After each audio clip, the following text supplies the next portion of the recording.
এই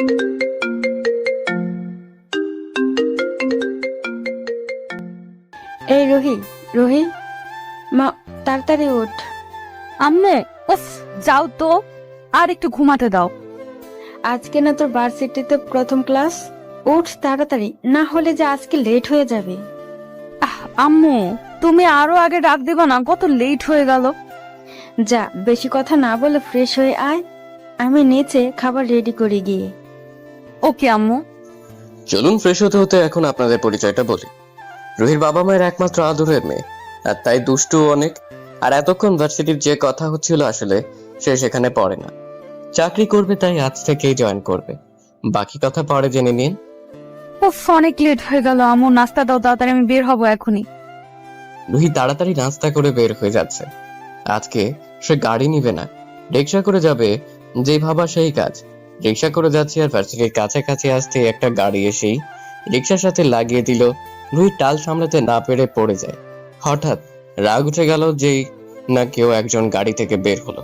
অমনি রুহি গিয়ে ঠাস ঠাস করে দুইটা থাপ্পড় দিল। তারপর ছেলেটা খুব রেগে যায় আর বলতে লাগলো, তোমার সাহস কি করে হয় আমার গায়ে হাত দেওয়ার, এই নীল আহমেদের গালে থাপ্পড় মারার? আমাকে চেনো তুমি, মিডিল ক্লাস গার্ল? ওই চুপ, আস্তে। একে তো ভুল করেছিস, তার উপর আবার গলা উঁচিয়ে কথা বলস। তোর এই ফালতু কথা আর একজনকে শোনাস না। আর শোন, মিডিল ক্লাসরাও মানুষ, সবাইকে সম্মান দিয়ে কথা বলতে হয়। আর মনে হয় আপনি জানেন না। চুপ। রুহি আর কোনো কথা না বলে চলে যাচ্ছে, কারণ তার টাইম মতো ভার্সিটিতে থাকতে হবে, কারণ আজই তার প্রথম ভার্সিটি ক্লাস। তাই সে চলে গেল। আর এদিকে নীল রাগে ওখান থেকে আর না দাঁড়িয়ে সোজা গাড়ি নিয়ে ভার্সিটির দিকে যাচ্ছে। এখন আপনাদের নীলের পরিচয় দেওয়া যাক।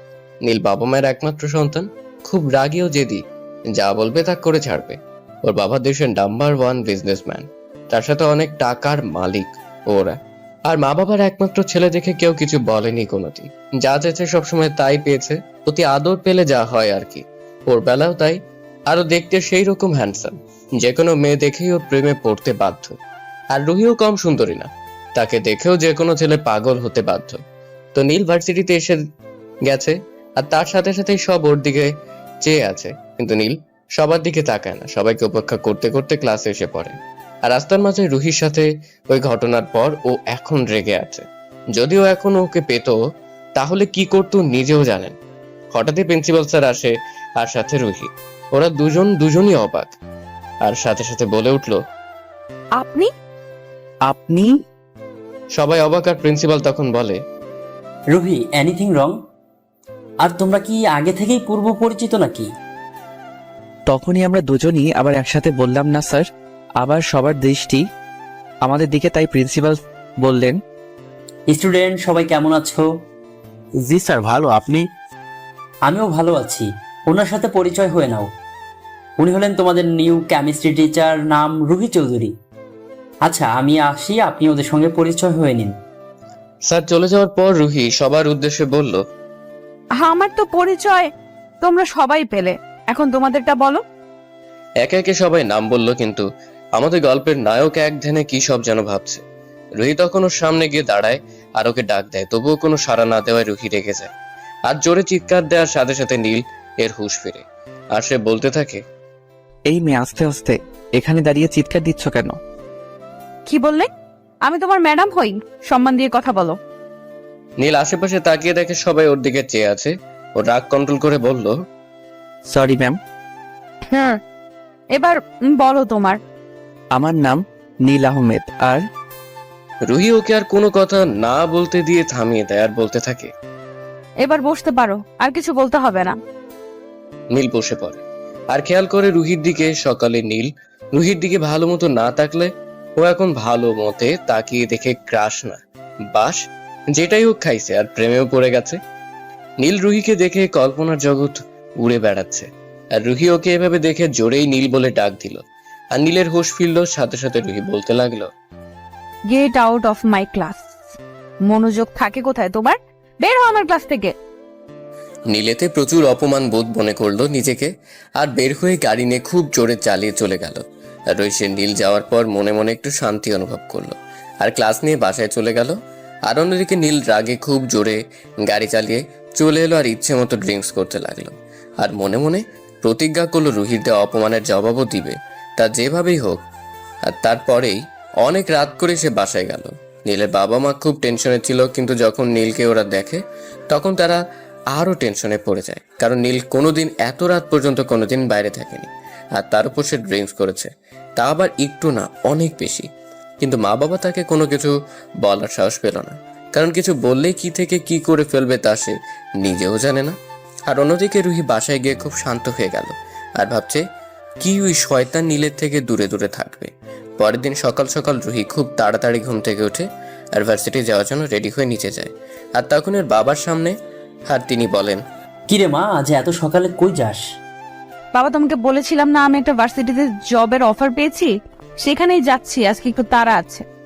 মা, তোকে তো বলেছি জব করার কোনো দরকার নেই। আমার কি টাকা পয়সা কম আছে? তার চাইতে বিয়েটা করে নেই, না হলে আমার অফিসটা সামলা। উফ বাবা, বললাম তো আমি বিয়ে করব না, আর তোমার অফিসে যাব, বাট আরো 1 বছর পর।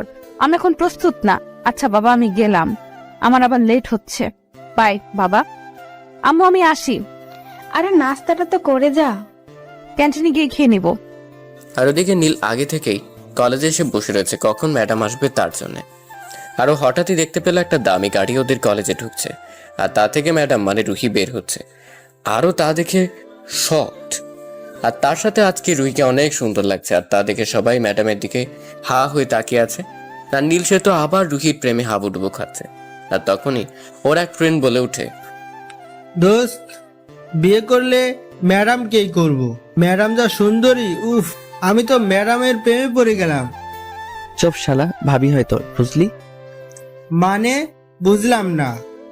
তারপর নীল ওকে শুরু সব বলল আর বলতে লাগলো কাহিনী। এবার বুঝেছিস? শালা। আর তখন তো আমি এমনিতেই বললাম, কারণ তোর কাছে থেকে তো আর সহজে আর কথা বের করতে পারি না।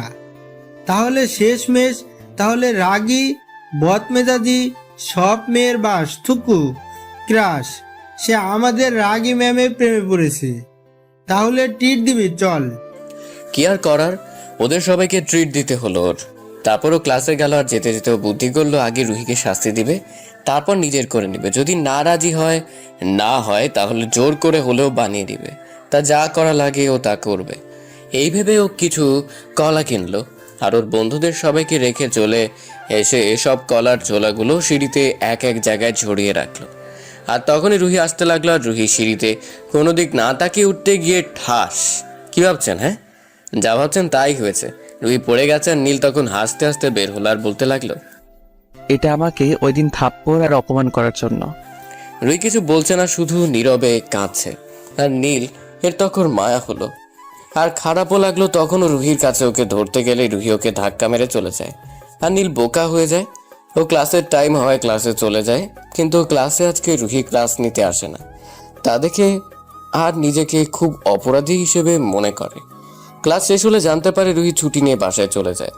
আর এদিকে নীলও বাসায় চলে যায় আর ভাবতে থাকে আজ ওর জন্যই রুহি কষ্ট পেয়েছে। ও কি করে ভুলে গেল যাকে ও ভালোবাসে, তাকে কিভাবে ও এত কষ্ট দিতে পারলো। নিজেকেই নিজের কাছে খুবই অপরাধী মনে হচ্ছে। না, কাল গিয়ে রুহির কাছে গিয়ে মাপ চাইতে হবে। তারপরের দিন নীল সকাল হতেই ভার্সিটির জন্য রওনা হলো। খুব সকাল সকাল ওর মা বাবাকে ঘুম থেকে উঠতে দেখে খুব অবাক হয়ে যায়, কারণ ও কোনোদিনও এত সকাল সকাল ঘুম থেকে উঠে না। তারা দুজনেই অবাক, আবার এক হিসেবে খুশিও হলো। ওর মা ওর বাবাকে বলতে লাগলো, তাহলে এতদিনে ছেলেটা আমার ভালো হতে চললো। আর এদিকে নীল যে ভার্সিটিতে এসে সে কখন থেকে বসে আছে, কিন্তু রুহির কোনো খবর নেই। তারপরও ক্লাস আরম্ভ হওয়ার কারণে ক্লাসে চলে যায়, কিন্তু আজও রুহি আসে না। তাই দেখে নীল আর ক্লাস না করে সোজা বের হয়ে যায় এবং প্রিন্সিপালের রুমে চলে যায়। আর স্যার ওকে দেখে বলে, নীল বাবা, কোনো সমস্যা? না স্যার, রুহি ম্যাম কি আজ আসেনি? না, ও তো অসুস্থ, তাই 1 সপ্তাহের ছুটি নিয়েছে। কিন্তু কেন বলো তো? না এমনি স্যার। তাহলে আমি আসি স্যার। ওকে। নীল ওখান থেকে চলে আসে। আর কিছু ভালো লাগছিল না, তাই সে আর ভার্সিটি না থেকে সোজা বাসায় চলে আসে। আর রাতে রুহির কথা ভাবতে থাকে। ওর চোখে কোনো মতেই ঘুম আসে না, তাই ওর রুমের বারান্দায় চলে যায় গিটার হাতে নিয়ে। ও আপনাদের তো বলাই হয় নাই, নীল অনেক সুন্দর গানও গাইতে পারে। তো বারান্দায় বসে ব্ল্যাক কফি খেতে খেতে গান গাইতে লাগলো। দেখছি চেয়ে চেয়ে তোমাকে যত, স্বপ্নে ধীরে ধীরে ডুবেছি তত, তোমারই ভাবনায় যায় দিন রাত, আমার এই কবি বোন তোমাকে চাই কবিতায়, এসো না হৃদয়ে ডেকেছি তোমায়, দেখো না তোমাকে রেখেছি কোথায়। নীল গান শেষ করে রুহির কথা ভাবতে ভাবতে ওই জায়গায় বসে বসে ঘুমিয়ে পড়ে। পরের দিন সকালে নীল নিজেকে ওই জায়গায় আবিষ্কার করে, নিজে নিজে হেসে দেয়। ভাই ওরে কেউ তোরা পাগলা গারদে দিয়ে আয়, হালায় পাগল হইয়া গেছে। নীল ওর কিছু বন্ধুদের রুহির খোঁজ নেওয়ার জন্য এবং ওর সব ডিটেলস জানার জন্য ওর কিছু বন্ধুদের বলেছিল, এবং ওরা কিছুক্ষণ আগেই সব ইনফরমেশন পেয়ে গেছে। এখনও রেডি হয়ে নিচে যাচ্ছে। আজ শিওর যে কোনো মেয়ে ওকে দেখে প্রেমে পড়তে বাধ্য, যা হ্যান্ডসাম লাগতেছে না ওকে, আর বিবরণ আর নাইরি। সো আজ সব চাইতে দামি গাড়িটা নিয়ে বের হচ্ছে। নীল আহমেদ সে তো আর কম দামি গাড়ি নিয়ে কোনো জায়গায় যেতে পারে না। এখন নীল একসাথে দুইটা কাজ করতে যাচ্ছে, এক রুহিকে দেখতে, ওর সাথে কথা বলতে, আর 2 নাম্বারটা পরে জেনে নেবেন গল্প পড়তে পড়তে। 2 ঘন্টার মধ্যে ওর গন্তব্যে চলে আসে, অবশ্য নিজেই ড্রাইভ করে আসছে। নীল গেটের ভিতর ঢুকে গাড়ি পার্ক করার জায়গায় গাড়িটা পার্ক করলো, আর তারপর বিয়ে বাড়িতে যতগুলো মেয়ে ছিল সব ওর দিকে এমনভাবে তাকিয়ে আছে যে কাছে পেলে ওকে এখনই আইসক্রিম বা চকলেটের মতো করে খেয়ে ফেলতো। কিন্তু আফসোস নীল এই দুইটার কোনোটাই না। নীল ভেতরে ঢুকতে ঢুকতে সব মেয়েদের দিকে একবার চোখ বুলিয়ে গেল, কারণ সব মেয়েরা মনে হয় স্ট্যাচু হয়ে গেছে। যেমন ওকে দেখে দাঁড়িয়ে পড়েছিল তেমনি সবাই এখনো আছে। নীল হালকা একটা হাসি দিয়ে ভিতরে ঢুকে গেল। নীল ভিতরে ঢুকে ওর বন্ধুর বোনের সাথে দেখা করে নিল, মানে যার আজকে বিয়ে। আপনারা মনে হয় কিছু বুঝতে পারেন নাই, দাঁড়ান আমি বুঝিয়ে বলছি।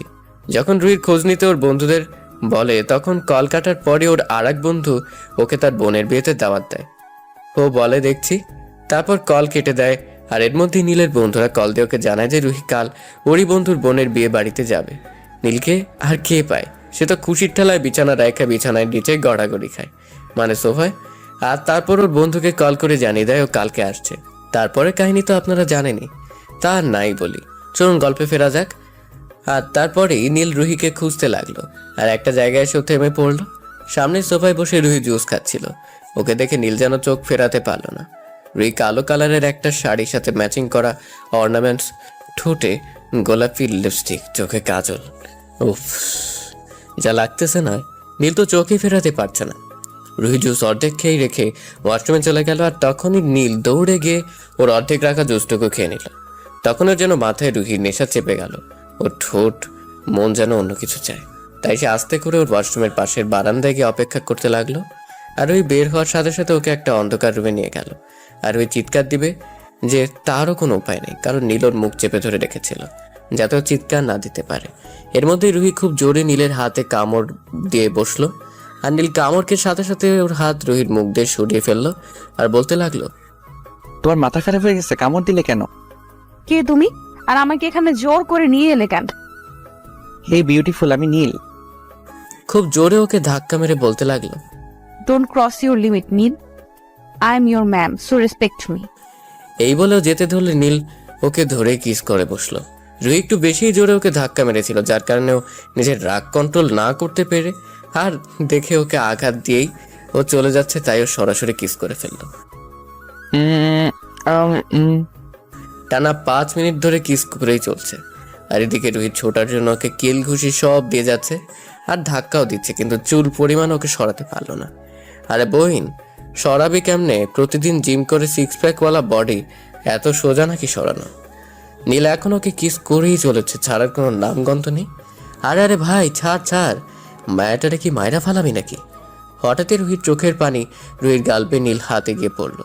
নীল রুহিকে ছেড়ে দিল, আর তার সাথে সাথে রুহি নীলের গালে খুব জোরে 2টা থাপ্পড় লাগিয়ে দিল।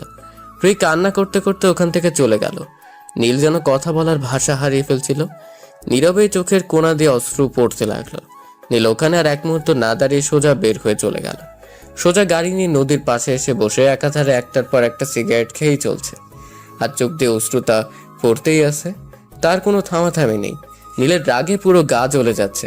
আর এদিকে নীলকে ওর বন্ধু, ওর বাবা একের পর এক কল দিয়ে যাচ্ছে। অবশেষে ওর মার কল রিসিভ করলো, আর ওর মা বলতে লাগলো, কিরে তুই কোথায়? বাসায় কেন আসছিস না? একটু পর আসছি বলেই কল কেটে দিল নীল। আর কল কাটার সাথে সাথে ওর বন্ধু জীবনের কল আসলো। নীল, কোথায় তুই? এসেই হঠাৎ করে কোথায় চলে গেলি? আর আসবি না নাকি তুই? না, আমি এখন আর আসবো না, অন্য একদিন আসবো। হঠাৎ একটা কাজ পড়ে গেল, তাই আমার চলে আসা লাগলো। সরি রে দোস্ত। আচ্ছা, এই ব্যাপার। Okay bye. যার বোনের বিয়ে থেকেও না বলে চলে আসলো। তারপর নীল গাড়ি নিয়ে বাসার দিকে যাওয়া ধরলো। আর এদিকে রুহিও বিয়ে বাড়ির অনুষ্ঠান শেষ করে বাসার দিকে রওনা হলো। কিন্তু বিপত্তি বাজলো মধ্য রাস্তায় রুহির গাড়িটা গেল নষ্ট হয়ে। আর ওর সাথে ড্রাইভারও আনেনি।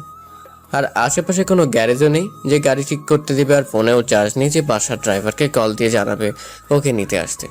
ও বুঝতে পারতেছে না এখন কি করবে। এর মাঝে কতগুলো মাতাল ওখান থেকে যাচ্ছিল আর রুহিকে রাস্তায় একা পেয়ে ওর ইজ্জত নেওয়ার জন্য যে ওর পিছু ধাওয়া করলো। আর রুহি দৌড়াতে লাগলো আর হেল্প হেল্প হেল্প বলে চিৎকার করতে লাগলো। এর মাঝে নীলও ওখান থেকেই যাচ্ছিল। আর রুহির গলা শুনে ওর সাথে সাথে ওখানে থেমে গেল আর এই মাতালদের পিছু নেওয়া শুরু করলো। নীল ওদের কাছে যাওয়ার আগেই দেখলো মাতালদের মধ্যে একজন রাস্তায় মার খেয়ে গড়াগড়ি খাচ্ছে। আরও সামনে তাকিয়ে দেখে রুহি আর একজন বাহুদুরে আবদ্ধ।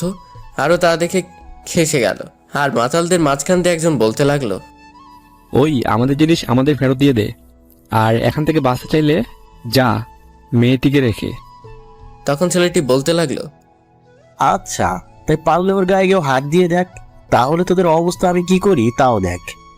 ওই মার শালাকে, আজ ওকে মেরে তারপরে মেয়েটির সাথে সারা রাত প্রাপ্তি করবো।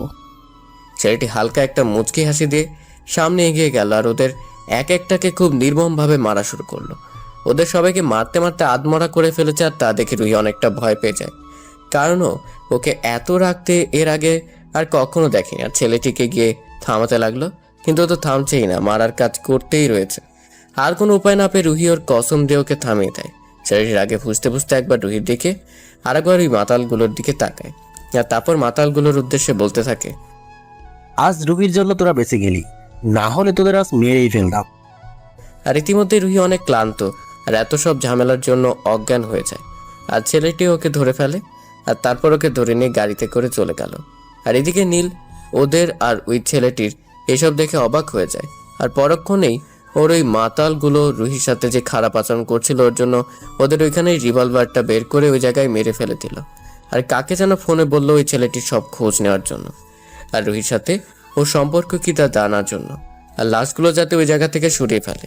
তারপর গাড়ি নিয়ে ওখান থেকে সোজা বাসায় চলে গেল। আর এদিকে রুহিকে বাসায় এনে ওর বেডরুমে ওকে শোয়ানো হলো, কিন্তু রুহি জ্ঞান না ফেরা ওই ছেলেটি ডাক্তারকে বাসায় আসতে বলল। আর রুহির মা বাবা রুহির এই জ্ঞান না থাকার জন্য নানান ধরনের প্রশ্ন জিজ্ঞেস করতে থাকে ওই ছেলেটিকে। বাবা, আমার মেয়ের কি হয়েছে? ও অজ্ঞান কেন? বলছি। তারপরও ঘটে যাওয়া সব ওদের বলল। তা বাবা, আমার মেয়েটার তো কিছু হয়নি তো? না আন্টি, আমি থাকতে ওর কোনো ক্ষতি আমি হতে দেব না। এর মধ্যেই ডাক্তার আসলো আর রুহিকে দেখে বলল, ভয়ের কোনো কারণ নেই, খানিকটা ভয় পেয়েছে তাই অজ্ঞান হয়ে গেছে, কাল সকালের মধ্যে ঠিক হয়ে যাবে। ওকে ডাক্তার। ডাক্তার যাওয়ার পর ছেলেটিকে রুহির মা বলতে লাগলো, তাহলে আমি রুম দেখিয়ে দিচ্ছি, ফ্রেশ হয়ে এসো, আমি তোমার জন্য খাবার দিচ্ছি। না আন্টি, আমি বাইরে থেকে খেয়ে এসেছি, এখন খাবো না, এখন ফ্রেশ হয়ে ঘুম দেবো একটু। আচ্ছা বাবা। অতঃপর সবাই নিজ নিজ রুমে এসে ঘুম দিল। আর অন্যদিকে নীল বাসায় ঢুকতে ওর মা ওকে খাওয়ার জন্য ডাকলো, কিন্তু বলল ও খাবে না। ওর মার দিকে তাকিয়ে ওর মা ওর দিকে খেয়াল করে দেখলো ওর চোখ পুরো লাল, যেন এখনই চোখ দিয়ে আগুন বের হবে। ওর মা ওকে আর কিছু বলল না। আর নীল সোজা ওর রুমে গিয়ে দরজা আটকে গিটারটা নিয়ে বারান্দায় বসে গান গাওয়া ধরলো। তুমি আর তো কারো নও, শুধু আমার, যত দূরে সরে যাও রবে আমার।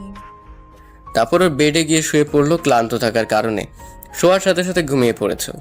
রুহির খুব সকালে ঘুম ভেঙে গেল আর ওর বাসায় ওর বিছানায় আসলো, কিভাবে ভাবতে লাগলো। আর এর মধ্যেই ওর মনে পড়ে গেল কালকে রাতের সব কথা। আর তারপর উঠে ফ্রেশ হতে ওয়াশরুমে চলে গেল। আর ওয়াশরুম থেকে বের হতেই ওর দরজায় নক করলো। ও গিয়ে দরজা খুলে দিতে দেখে হৃদয় দাঁড়িয়ে আছে, মানে ওই ছেলেটি। ও গিয়ে ওকে জড়িয়ে ধরলো। আরে আস্তে আস্তে, কফি পড়ে যাবে তো।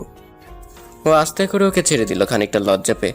তারপর রুহি হৃদয়কে ধন্যবাদ দিল কালকে ওকে বাঁচানোর জন্য। আরে আমার জায়গায় অন্য কেউ হলেও আমি যে কাজটি করেছি তা অন্য কেউ করতো।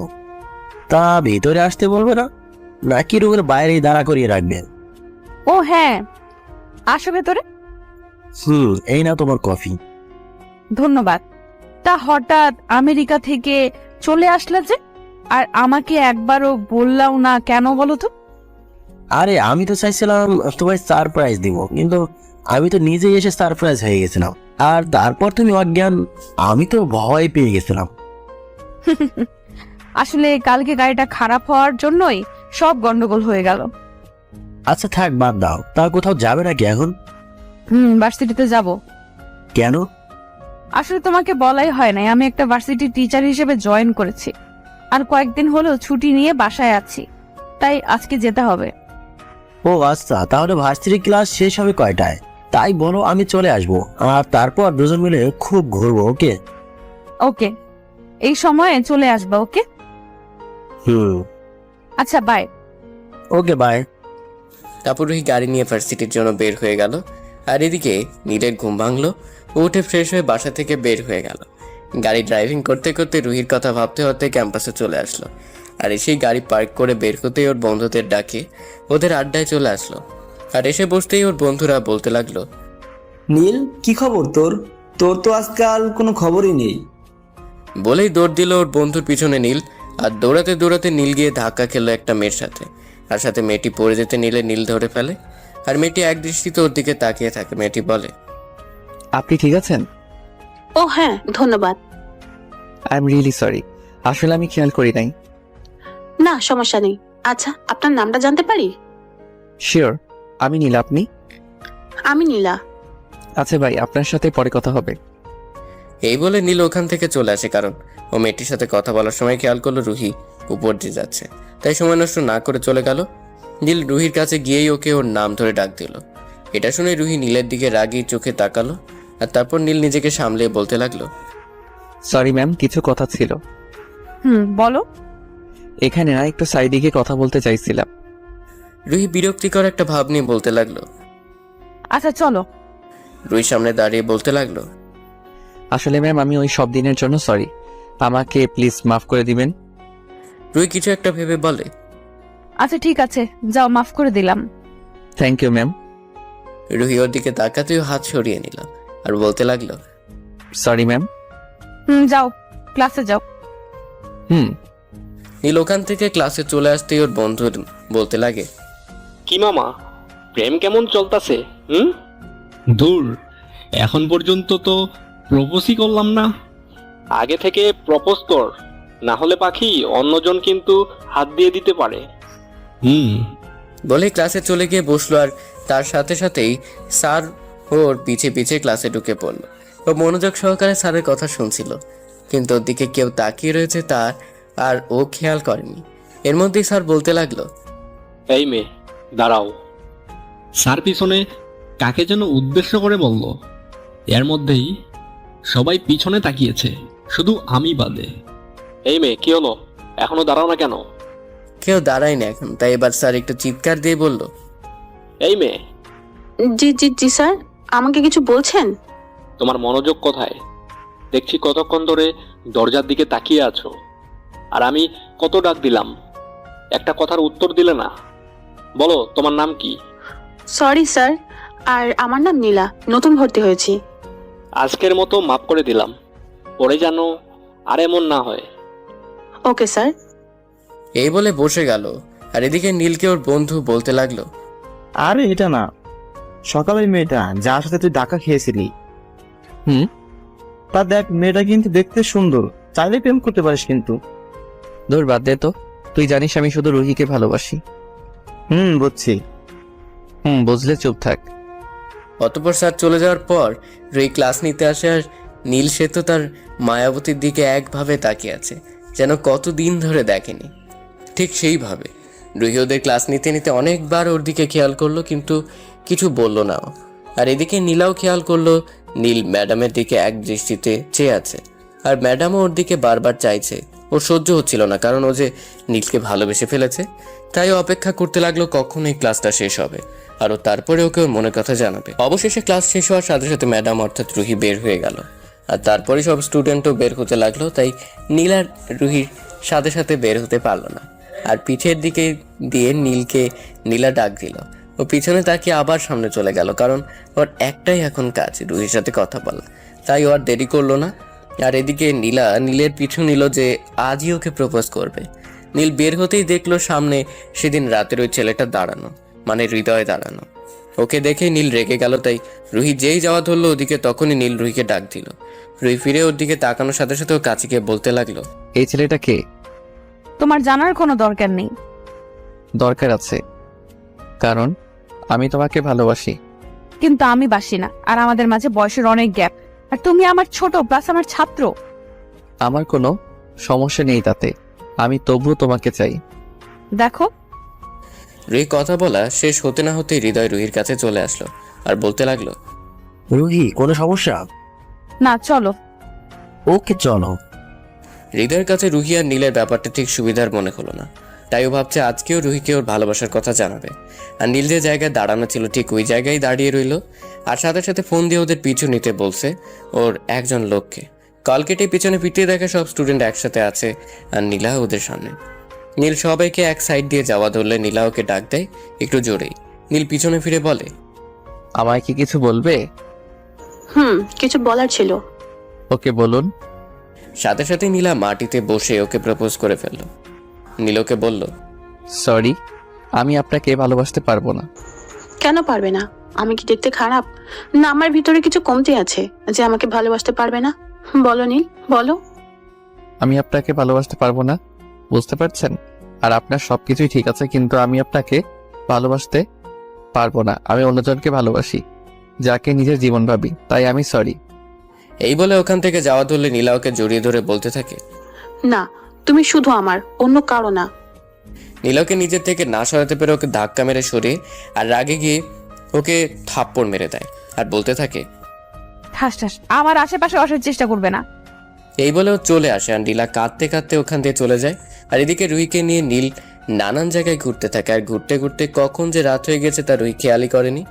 কখন খেয়াল করলো তখন হৃদয়কে রুহি বলতে লাগলো, চলো হৃদয়, এখন বাসায় যাই, আমার আর ভালো লাগতেছে না।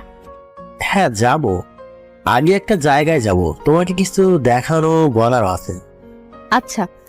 আর অন্যদিকে নীলের ইনফরমার নীলকে প্রতি মুহূর্তের খবর ওকে বলতে থাকে, আর নীলকে ওর ইনফরমার সব বলার পর আর দেরি না করে সোজা ওই জায়গায় চলে যায়।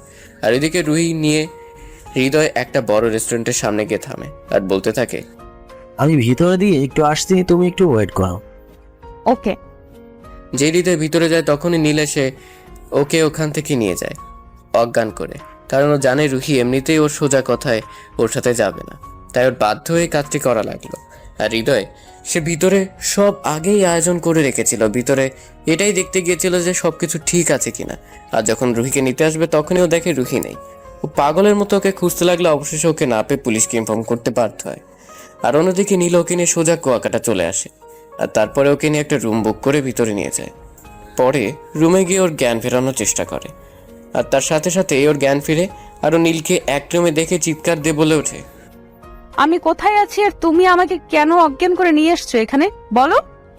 কেন আমার সাথে কথা বললে দোষ, দেখা করলে ক্ষতি, আরও যখন তোমাকে নিয়ে ঘুরে বেড়াই তখন তো খুব মজা পাও, তাই না? আর আমি ভালোবাসার কথা বললেই দোষ? কেন আমাকে কি ভালোবাসা যায় না? আমার কোন দিক দিয়ে কোনো কিছু কম আছে নাকি? বিশ্বের 1 নাম্বার বিজনেসম্যানের ছেলে আমি, আর আমার জন্য সব মেয়ে পাগল, আর আমি শুধু তোমার জন্য পাগল। এই নীল আহমেদ আজ পর্যন্ত কাউকে ভালোবাসিনি, শুধু তোমায় ছাড়া। তোমায় পাগলের মতো ভালোবাসি, আর তুমি তো আমায় ভালোবাসছই না, উল্টা ওই ছেলেটার সাথে ঘুরে বেড়াচ্ছ। জেনে রাখো, তুমি শুধু আমার আর কারো না। খুব জোরে চিৎকার দিয়ে ওঠে নীল, যা শুনে রুহি ভয়ে কেঁপে ওঠে আর বলতে থাকে, তোমাকে আমি কোনোদিনও ভালোবাসবো না, তুমি আমার শুধু ছাত্র, এর বেশি কিছু নয়। আমি তোমায় কখনো ভালোবাসবো না, শুনে রাখো। ওই ছেলেটাকে আমি ভালোবাসি, আর ওর নাম নীল, যে আমার ভালোবাসা। আমি ওকে শুধু ভালোবাসি। আর সরো, আমি বাসায় যাব। রুহিকে মিথ্যা বললো কারণ ও চায় না যাতে ওরা নীলের মাঝে কোনো সম্পর্ক গড়ে উঠুক, আর ও যেন ওকে ভুলে যায়। কিন্তু না, নীল এখন এর চাইতেও আরো রেগে গিয়েছে, আর রাগের মাথায় ওর এমন কিছু করে ফেলবে তা কেউ কখনো ভাবতেও পারেনি। রোয়েন সোজা গিয়ে ওর শাড়ির এক টানে খুলে রুহিকে ফেলে ওর এই কাজ দেখে রুহি ওকে সজোরে একটা থাপ্পড় মেরে বসে। ঠাস ঠাস। এতে করে নীল আরো রেগে যায়, আর নীল রেগে গেলে ওর কোনো কিছুতেই হুঁশ থাকে না। ও মানুষ থেকে পশুতে রূপান্তরিত হয় তখন, যাকে এক কথায় বলে মানুষ নামে পশু। নীল ওর কাছে গিয়ে ওর সব জামা কাপড় খুলে ফেলে।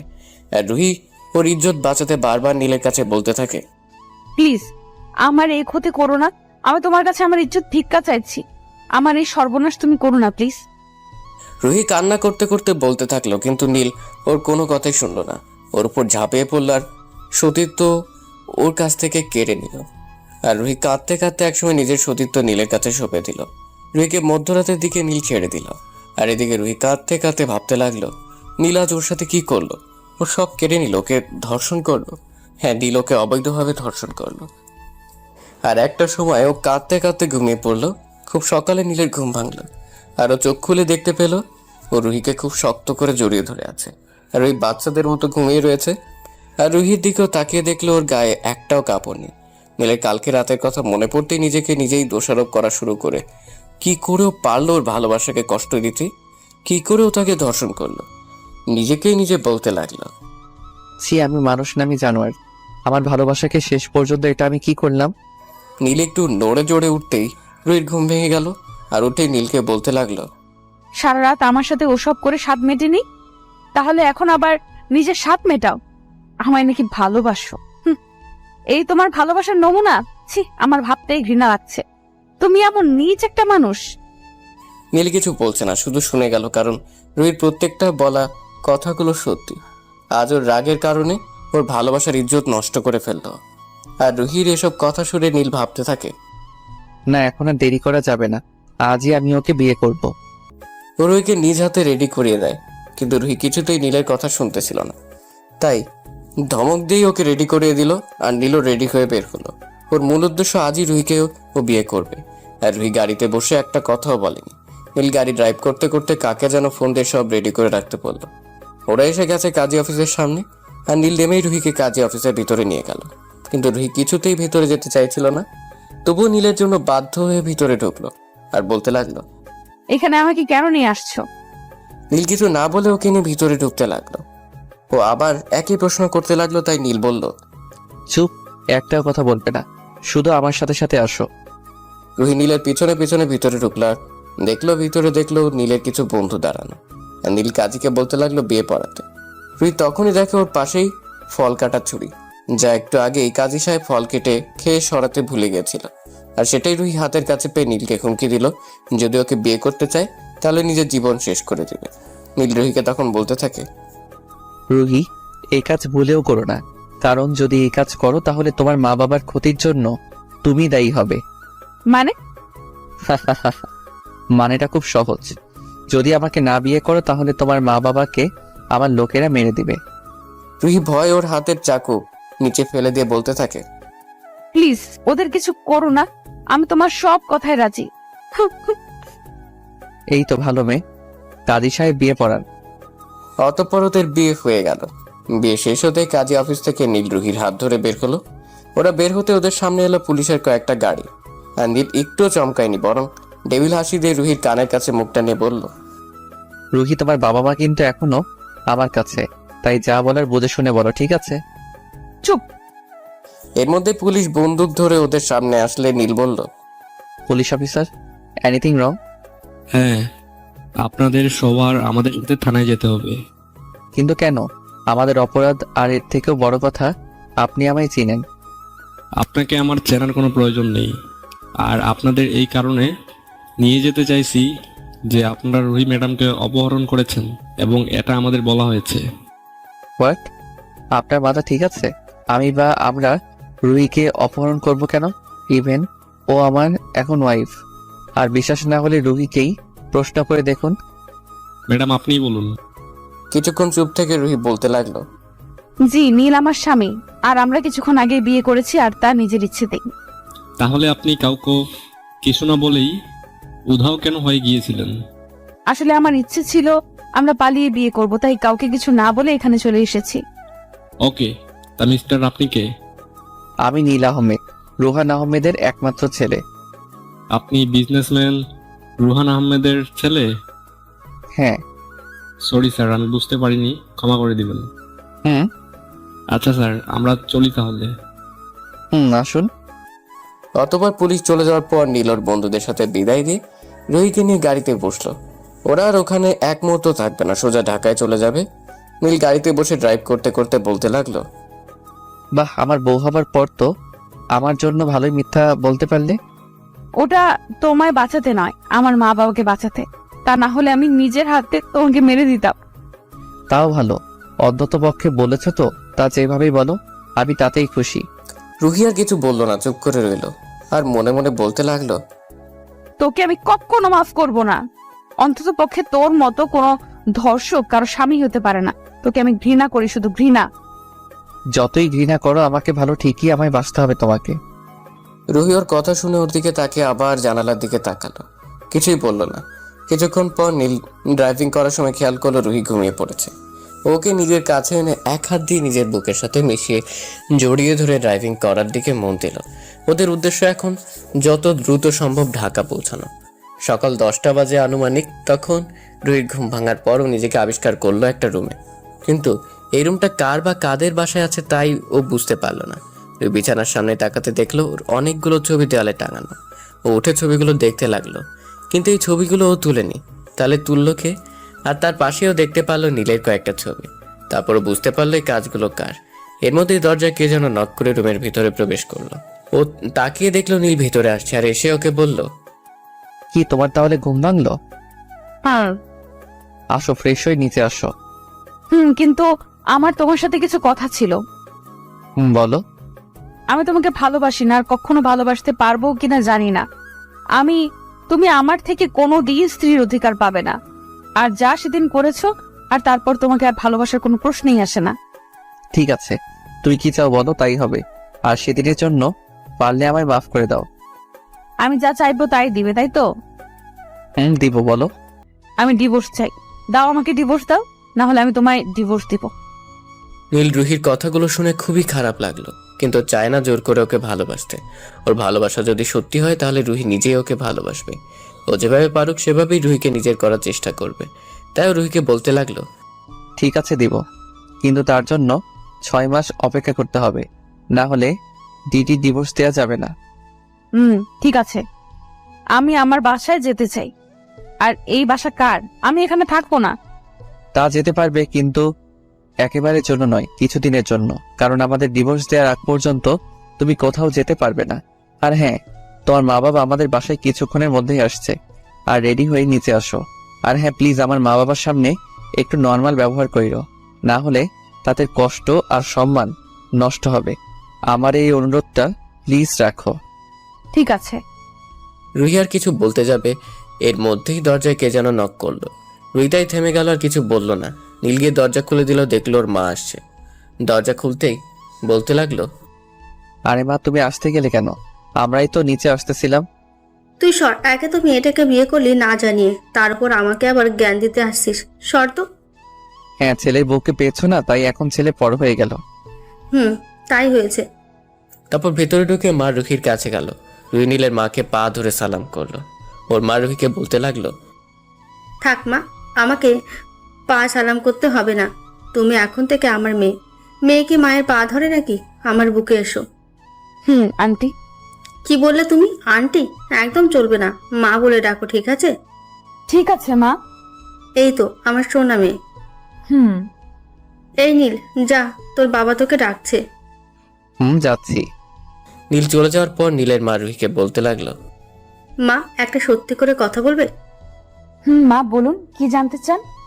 নীল তোমাকে জোর করে বিয়ে করেছে, তাই তো? না মা, আমার ইচ্ছেতেই আমরা বিয়ে করেছি। থাক মা, মিথ্যে বলো না, আমি সব জানি। নীলের বন্ধু আমাকে সব বলেছে। তুমি ইউনিভার্সিটির ম্যাডাম, তাই না? রুহি এবার কেঁদেই দিল, কারণ এতক্ষণ পর মনে হলো ওর নিজের মার সাথেও কথা বলছে। নীলের মা রুহিকে নিজের কাছে নিয়ে বলতে লাগলো, থাক মা, কেঁদো না। জানো, আমার ছেলেটা না একদম একরোখা, খুব রাগী। যেটা বলবে আর যেটাই চাইবে করে বা নিয়েই ছাড়বে। কিন্তু ওর মনটা না খুব ভালো। কোনোদিনও কোনো মেয়ের দিকে চোখ তুলেও তাকায়নি, এবং ওর রাগ উঠলে ওর কোনো দিকে খেয়াল থাকে না। ও একটু বেশি রাগী, কিন্তু তবুও আমরা ওকে কিছু বলি না। কেন জানো? কেন? যখন ওর বাবার আর আমার বিয়ে হয়, তার অনেক বছর পরও আমার গর্ভে আসে। জানো, আল্লাহর কাছে অনেক কাদার পরেও জন্ম হয়। তাই ওকে আজ পর্যন্ত কেউ কোনোদিন শাসন করেনি। আদর করতে করতে আজও এমন যে কাজ করবে তা আমরা কোনোদিন ভাবতে পারিনি। আমাকে ক্ষমা করে দিও মা। না মা, আপনি আমার কাছে ক্ষমা চাইবেন না, তাহলে আমি নিজেকে ক্ষমা করতে পারবো না। আপনি তো এখন থেকে আমারও মা, আর মেয়ের কাছে কি মা কোনোদিন মাফ চায় বলুন? তা এখন থেকে আমাকে তুমি করে বলবে, ঠিক আছে মা? জি মা, বলবো। এই তো আমার লক্ষ্মী মেয়ে। হুম। আর হ্যাঁ, পারলে আমার পাগল ছেলেটাকে একটু ভালোবেসো, কারণ ও যে তোমায় ছাড়া মরে যাবে। বড্ড ভালোবাসে আমার ছেলেটা তোমায়। ওকে একটু মানুষ করো, আর দেখবে তাহলে ও তোমায় মাথায় করে রাখবে। হুম। আচ্ছা মা, তুমি রেডি হয়ে নিচে আসো, আমি খাবার রেডি করছি। আর একটু পর তোমার মা বাবা আসবে। ঠিক আছে মা, আমি রেডি হয়ে আসছি। তারপর নীলের মা চলে গেল আর রুহি ভাবতে লাগলো ওর অবশেষে কষ্ট বোঝার জন্য একজন মানুষ হলো। তারপর ওয়াশরুমে ফ্রেশ হতে চলে গেল, আর এদিকে নীল ওর বাবার কাছে গিয়ে কিছুক্ষণ বকা খেলো। আর ওর বাবা বলতে লাগলো, তোর থেকে আমরা এই সব আশা করিনি। একটা মেয়ের ইচ্ছার বিরুদ্ধে কিভাবে তুই ওকে জোর করে বিয়ে করলি?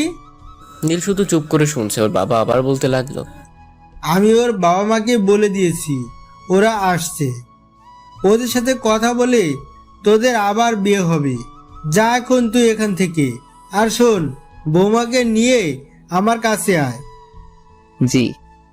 নীল ওর বাবার রুম থেকে বের হয়ে সোজা ওর রুমে চলে গেল। এসে দেখলো রুহিল গোসল করে সদ্য বের হয়েছে আর আয়নার সামনে বসে চুল আঁচড়াচ্ছে। ওর কিরকম একটা নেশা চেপে গেল। ও গিয়ে রুহির কোমর জড়িয়ে ওর চুলের গন্ধ নিতে লাগলো। রুহি টের পেয়ে দেখলো নীল ওর কোমর জড়িয়ে ওর চুলের গন্ধ নিতেছে।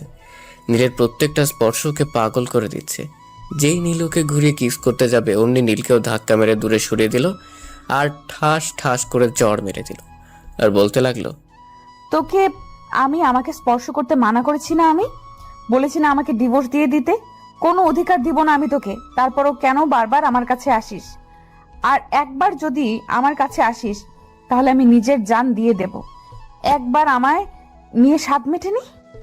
নীল কিছু না বলে ওর শাড়ির আঁচল উঠিয়ে দিয়ে, সরি, মাফ করে দিও। তোমায় বাবা নিচে নিয়ে যেতে বলেছে, আসো। এই বলে নীল নিজের চোখের জলটা মুছে ফেলে যাতে রুহি না দেখে। নীলকে আজ পর্যন্ত কেউ গায়ে হাত তুলেনি। আর রুহিকে যখন থেকে ভালোবাসার কথা বলেছে সেই থেকেই ও ওর হাতে চড় খেতে খেতে আসছে। তারপর নীল পিছে পিছে রুহিও নিচে চলে গেল। আর বাবার সাথে কথা বলেও রুহির তাদের দুজনকেই পছন্দ হলো, শুধু নীল ছাড়া। অতঃপর ওর খাবার টেবিলে গেল। রুহি দেখলো সব পছন্দের সব খাবার টেবিলে সাজানো। ও অবাক হচ্ছে এই ভেবে যে ওর পছন্দের খাবার নীলের মা কিভাবে জানলো। তখনই নীলের মা বলে উঠল, কি অবাক হচ্ছ? এই ভাবছো বুঝি আমরা কিভাবে জানলাম তোমার পছন্দের সবকিছু, তাই তো? তাহলে শোনো, নীল বলেছে সবকিছু কালকে। রুহি হালকা একটু লজ্জা পেল আর নীলের দিকে চেয়ে এক পলক দেখল। নীল সে খাবার নিয়ে লাড়িয়ে দিচ্ছে নিজের দিকে চেয়ে। রুহি ভাবতে লাগলো এই মানুষটার আর ওর কত রূপ দেখা লাগবো। ও তাই ভেবে পাচ্ছে না। নীলের মার ডাকে হুঁশ ফিরল ওর, আর সে বলতে লাগলো, খাও মা। সবাইকে নিজ নিজ রুমে চলে গেল। আর নীল সে চলে গেল ছাদে ওর প্রিয় গিটারটা নিয়ে। আর এদিকে রুহি রুমে ঢুকে সবকিছু ঘুরে দেখতে লাগলো। এর মধ্যে গিটারের শব্দ শুনে অনুসরণ করে উপরে ছাদের দিকে যেতে লাগলো। নীল এক কোনায় বসে নিজ মনে গিটারের সুর তুলছে আর সিগারেট কিছুক্ষণ পর পর টানছে। আর তার শেষে গান ধরলো, तेरे जाने का गम और न आने का गम, फिर जमाने का गम क्या करे, राह देखे नजर रात भर जाग कर, पर तेरी तो खबर ना मिले। নীল গান গেয়ে পাশে ফিরতে দেখে রুই চোখ বুজে গান শুনতেছে। ও উঠে ওর পাশে গিয়ে দাঁড়িয়ে ওকে দেখতে থাকে। রুই কোনো গানের আওয়াজ না পেয়ে পাশে ফিরে তাকাতেই লজ্জা পায়, কারণ নীল ওর দিকে একভাবে তাকিয়েছিল। আরও সাথে সাথে ওখান থেকে দৌড়ে নিচে চলে যায়। আর রুহি এভাবে লজ্জা পেয়ে চলে যাওয়াতে নীল মুচকে এসে নিচে চলে আসে। আর এর মধ্যেই রুহির মা বাবা চলে আসে, কিন্তু নীল আসে না। আর নীলের মা তাদের বসতে দিয়ে রুহি আর নীলকে ডাকতে ওদের কাজের লোককে উপরে পাঠায়। তাদের কাজের লোক গিয়ে নীলের রুমের সামনে নক করার সাথে সাথে রুহি দরজা খুলে দেয়। আর তখন কাজের লোকটি রুহিকে উদ্দেশ্য করে বলতে থাকে, ভাবি, আপনাদের দুজনরা আন্টি নিচে আইতে কইছে। আচ্ছা তুমি যাও, আমরা আসছি। তারপর কাজের লোক ওখান থেকে চলে আসে। আর রুহি ওদিকে নীলকে খুঁজতে লাগলো, কিন্তু ও তো রুমে নেই। তারপর ওর মনে পড়ল নীল তো ছাদে। ওর সাথে সাথে ছাদে গেল। আর দেখলো নীল পকেটে 2 হাত দিয়ে আকাশের দিকে তাকিয়ে দাঁড়িয়ে রয়েছে, আর পাশে ওর পছন্দের গিটারটা রাখা। রুহি ভাবলো ওকে ডিস্টার্ব করবে না, কিন্তু আবার মনে পড়লো মা তো ওদের যেতে বলেছেন যে, তাই দেরি না করে ওকে ডাক দিল। কিন্তু নীলের কোনো সারা শব্দ না পেয়ে আবার একটু জোরেই ডাক দিল রুহি। তখন নীল বলল, হ্যাঁ বলো, কিছু বলবে? মা আমাদের নিচে যেতে বলেছে। ঠিক আছে, তুমি যাও, আমি আসছি। আর তারপর নীলও কিছুক্ষণ ছাদে থেকে নিচে ওর রুমে চলে আসে। আর রুহি নিচে নামতেই দেখে ওর মা বাবা নিচে বসা। ওর মা বাবাকে দেখে সোজা উপর থেকে নিচে নেমে এসে ওর মা বাবাকে জড়িয়ে ধরে। ওর মা বাবা রুহিকে জড়িয়ে ধরে, আর রুহি ওর মা বাবাকে জিজ্ঞেস করে, তোমরা কেমন আছো? ওর বাবাই জবাব দেয়, যেমন দেখছিস তেমনই আছি। তোকে ছাড়া কখনো ভালো ছিলাম নাকি আমরা, তুই বল? আর একবারও কি পালিয়ে বিয়ে করার আগে আমাদের কথা ভাবলি না? আমার মান সম্মানের কথা ভাবলি না কেন মা? আমাদের বললেই তো পারতি, আমরাই তোদের বিয়েটার সব আয়োজন করে খুব ভালোভাবে দিয়ে দিতাম। সরি বাবা, আমাকে মাফ করে দাও। আরে এই দেখো আমার পাগলি মেয়েটা কাঁদছে দেখি। আচ্ছা মা, কাঁদিস না, তোর চোখের জল আমরা সহ্য করতে পারি না, আর আমরা কি তোর উপর রাগ করে থাকতে পারি বল? তবুও। আচ্ছা মা, মাফ করে দিয়েছি, এবার খুশি তো? রুহি বাদে সবাই হেসে দিল রুহির এমন ব্যবহারে।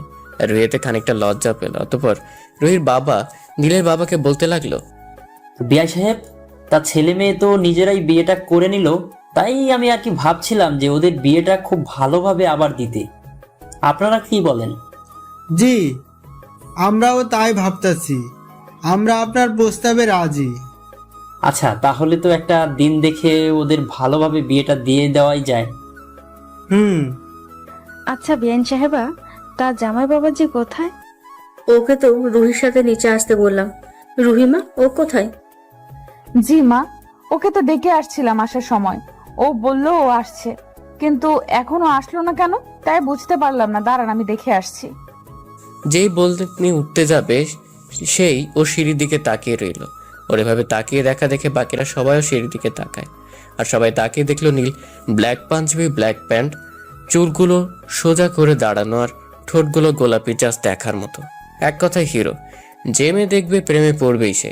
রুহি যে নীলের দিকে তাকিয়ে একভাবে চেয়ে আছে তা দেখে ওদের মা বাবা মুচকি মুচকি হাসছে। হঠাৎ রুহি খেয়াল হলো সবাই ওকে দেখে মুচকি মুচকি হাসছে। তা দেখেও লজ্জা পেয়ে গেল, আর নিজেকে একটু সামলে বসে পড়লো মাথা নিচু করে। এর মধ্যেই রুহি ওদের কাছে চলে এলো আর এসেই সালাম দিল। আর রুহির মা বাবা একসাথে বলল, মাশাল্লাহ, বেঁচে থাকো বাবা। বিয়াই সাহেব, আমার মেয়ের জন্য এতদিনে একটা সুযোগ্য ছেলে পেলাম। এরকম আরো অনেক কথা হলো তাদের মাঝে, এবং কিছুক্ষণ পর তারা চলে গেল। আর ওদের বিয়ে আবার ঠিক হলো 3 মাস পর হবে। ওরা চলে যাওয়ার পরই রাতের বেলা রুহি নীলের বাবা মাকে বলল, বাবা মা, আমার কিছু কথা ছিল। হ্যাঁ মা, বলো। আসলে আমি আমার চাকরিটা করতে চাই, যদি তোমরা মত দিতে। নীলের মা বাবা একসাথে হেসে দিয়ে বলল, আরে এটা তো ভালো কথা, আমরা রাজি আছি মা। আর তোমার যা দরকার তা সোজা বলে দিবে, ঠিক আছে? রুহি খুব খুশি ওর শাশুড়িকে জড়িয়ে ধরে বলে, ধন্যবাদ মা। তারপরে চলে যায়। উপরে দেখে নীলর ছবির দিকে তাকিয়ে আছে, আর ছবি দেখে নিজে নিজেই বলছে, রুহি জানো, তোমাকে না খুব ভালোবাসি, শুধু বোঝাতে পারি না। যদি তুমি বলো না নিজের জীবনটা দিয়ে দিতে, কিন্তু আমি তা পারবো না। কেন জানো? ভালোবাসি তো তোমায়। আমি যদি নিজের জীবনটাই দিয়ে দিই তাহলে তোমার খেয়াল রাখবে কে? তোমাকে ভালোবাসবে কে? আমার মতো আর কেউই তোমায় পাগলের মতো ভালোবাসতে পারবে না। আর আমার জীবন কেন দিব না জানো? কারণ আমার জীবনটাই তো হলে তুমি। এগুলো সবই নীলের দরজার সামনে দাঁড়িয়ে দাঁড়িয়ে শুনতেছিল। রুহির এ কথাগুলো শুনে খারাপও লাগলো, আবার ভালো, কিন্তু কেন লাগলো তাও জানে না। ওর চোখ দিয়ে এমনিতেই পানি পড়ে গেল। ও চোখে হাত দিয়ে দেখলো ওর চোখে পানি, কিন্তু বুঝতে পারলো না কেন ওর চোখ দিয়ে পানি পড়লো। ও চোখের পানি মুছে দরজায় নক করলো। নীল নক করার আওয়াজ পেয়ে চোখের জল মুছে দরজা খুলে দিল। দেখলো রুহি দরজার সামনে দাঁড়ানো। ওকে ভিতরে ঢুকিয়ে দরজা লাগিয়ে দিল। তারপর রুহিকে বলতে লাগলো, তুমি বিছানায় শুয়ে পড়ো, আমি সোফায় শুয়ে পড়ছি। আর রুহি বলতে লাগলো, না থাক, খাটেই শুয়ে পড়ো। নীল রুহিকে থামিয়ে বলতে লাগলো, না, আমি চাই না তোমার পাশে শুতে, কারণ যদি আমার টাচ লাগে তোমার শরীরে আর তুমি সেই রাগে নিজের ক্ষতি করো, আর এমনিতেই তো তুমি চলে যাবে, তাই মায়া আর না বাড়ানোই ভালো। রুহি কিছু বলতে পারলো না। কি বলবে? যে আসো, নিজের বউয়ের কাছে আসো, তাকে আদর করো। কিন্তু রুহি তো ওকে মেনেই নেয়নি, তাহলে কিভাবে কি সম্ভব? কোনোভাবে এসব সম্ভব না। ও তোকে ধর্ষণ করেছে, ও তোকে ঘৃণা করে। কিন্তু নীল ওর থেকে দূরে গেলে ওর খারাপ লাগার কথা না, ওর তো খুশি হওয়ার কথা। ও কেন খুশি হতে পারছে না, কেন খারাপ লাগছে ওর? এর মধ্যে নীল বলে ওঠে, কি হলো, দাঁড়িয়ে আছো কেন? যাও শুয়ে পড়ো। আর নীলও কিন্তু রুহি ঘুমালেও নীল ঘুমায়নি। ও পুরো রাত সজাগ থেকে ওকে দেখতে রয়েছে, কিন্তু কখন নীলও ঘুমিয়ে পড়েছে তার নীল নিজেও জানে না। সকালে সূর্যের আলো নীলের চোখে পড়তে ওর ঘুম ভেঙে গেল, আর ওর রুহির দিকে তাকিয়ে আছে আর ভাবছে দুনিয়ার সব মায়া মেয়েটির মুখে দিয়া দিয়েছে। রুহি সেই মেয়ে যে ওর মনটা চুরি করেছে, যাকে ও একটু না খুব ভালোবাসে, কিন্তু মেয়েটা বুঝলোই না ওর ভালোবাসা। এর মাঝেই রুহির ঘুম ভেঙে গেল, দেখে নীল ওর থেকে দূরে দাঁড়িয়ে আছে। আর ও উঠে বসতে ওকে বলল, শুভ সকাল। শুভ সকাল। ঘুম কেমন হলো? ভালো, তোমার? হ্যাঁ ভালো। আচ্ছা ফ্রেশ হয়ে আসো, আমি বাসের রুম থেকে ফ্রেশ হয়ে আসছি। হুম। অতঃপর রোয়েন অন্য রুমে এসে ফ্রেশ হয়ে একসাথে বের হলো, আর তারপর একসাথে নিচে নামলো। যখন সবাই বসে খাচ্ছিল তখন নীলের বাবা বলতে লাগলো, রোয়েন, আজ থেকে তুই ভার্সিটি যাবি, আর সাথে করে বৌমাকে নিয়ে যাবি। ওকে বাবা। রুহি বা তার শাশুড়ি কেউই কোনো কথা বলল না। খাওয়া শেষ হলে উপরে গিয়ে নীল রুহিকে ওর কাপড় যে জায়গায় রাখা ওই জায়গা দেখিয়ে দিল। তারপর নীল ওই রুম দিয়ে বের হয়ে এলো, আর রেডি হয়ে যখন ওরা একে অপরের সামনে এলো, আশ্চর্যজনকভাবে দুজনেই দেখলো ওরা একই কালারের ড্রেস পরেছে। ওরা এই জিনিসে একটু অবাক হলেও নীলকে দেখা যাচ্ছে ও মনে হয় এতে খুশি হয়েছে। এটা দেখে রুহি যেই আবার ড্রেস পাল্টাতে যাবে তখন ওর বাবা আসলো, আরও যেতে পারলো না। তারপর বাবা ওদের কাছে এসে নীলকে বলতে লাগলো, রুহিকে সাবধানে নিয়ে যাস। বলে ওরা ওখান থেকে চলে আসে, আর রুহি নীল গাড়িতে ওঠে। নীল গাড়ি চালায় আর রুহি পাশের সিটে বসা। আর রুহি নীল বলে, আমাদের ব্যাপারটা জানো, ভার্সিটির কেউ জানে না। এটা বলার সাথে সাথে নীল গাড়ি থামিয়ে ফেলে। এতে রুহি খানিকটা ভয় পেয়ে গেল আর বলতে লাগলো, কি হলো, গাড়ি থামালে কেন? ভার্সিটি চলে এসেছি, নামো, গাড়ি পার্ক করে আসি আমি। ওকে। আর নীল গাড়ি পার্ক করে রুহির কাছে আসলো। আর ওরা একসাথে গেটের ভিতরে ঢুকতেই সবাই ওদের দিকে হা করে তাকিয়ে আছে, যেন ওরা কোনো এলিয়েন দেখতেছে। রুহি হালকা ওদের দিকে তাকিয়ে না দেখার ভান করে ওখান থেকে চলে আসে আর সোজা অফিস রুমে চলে যায়।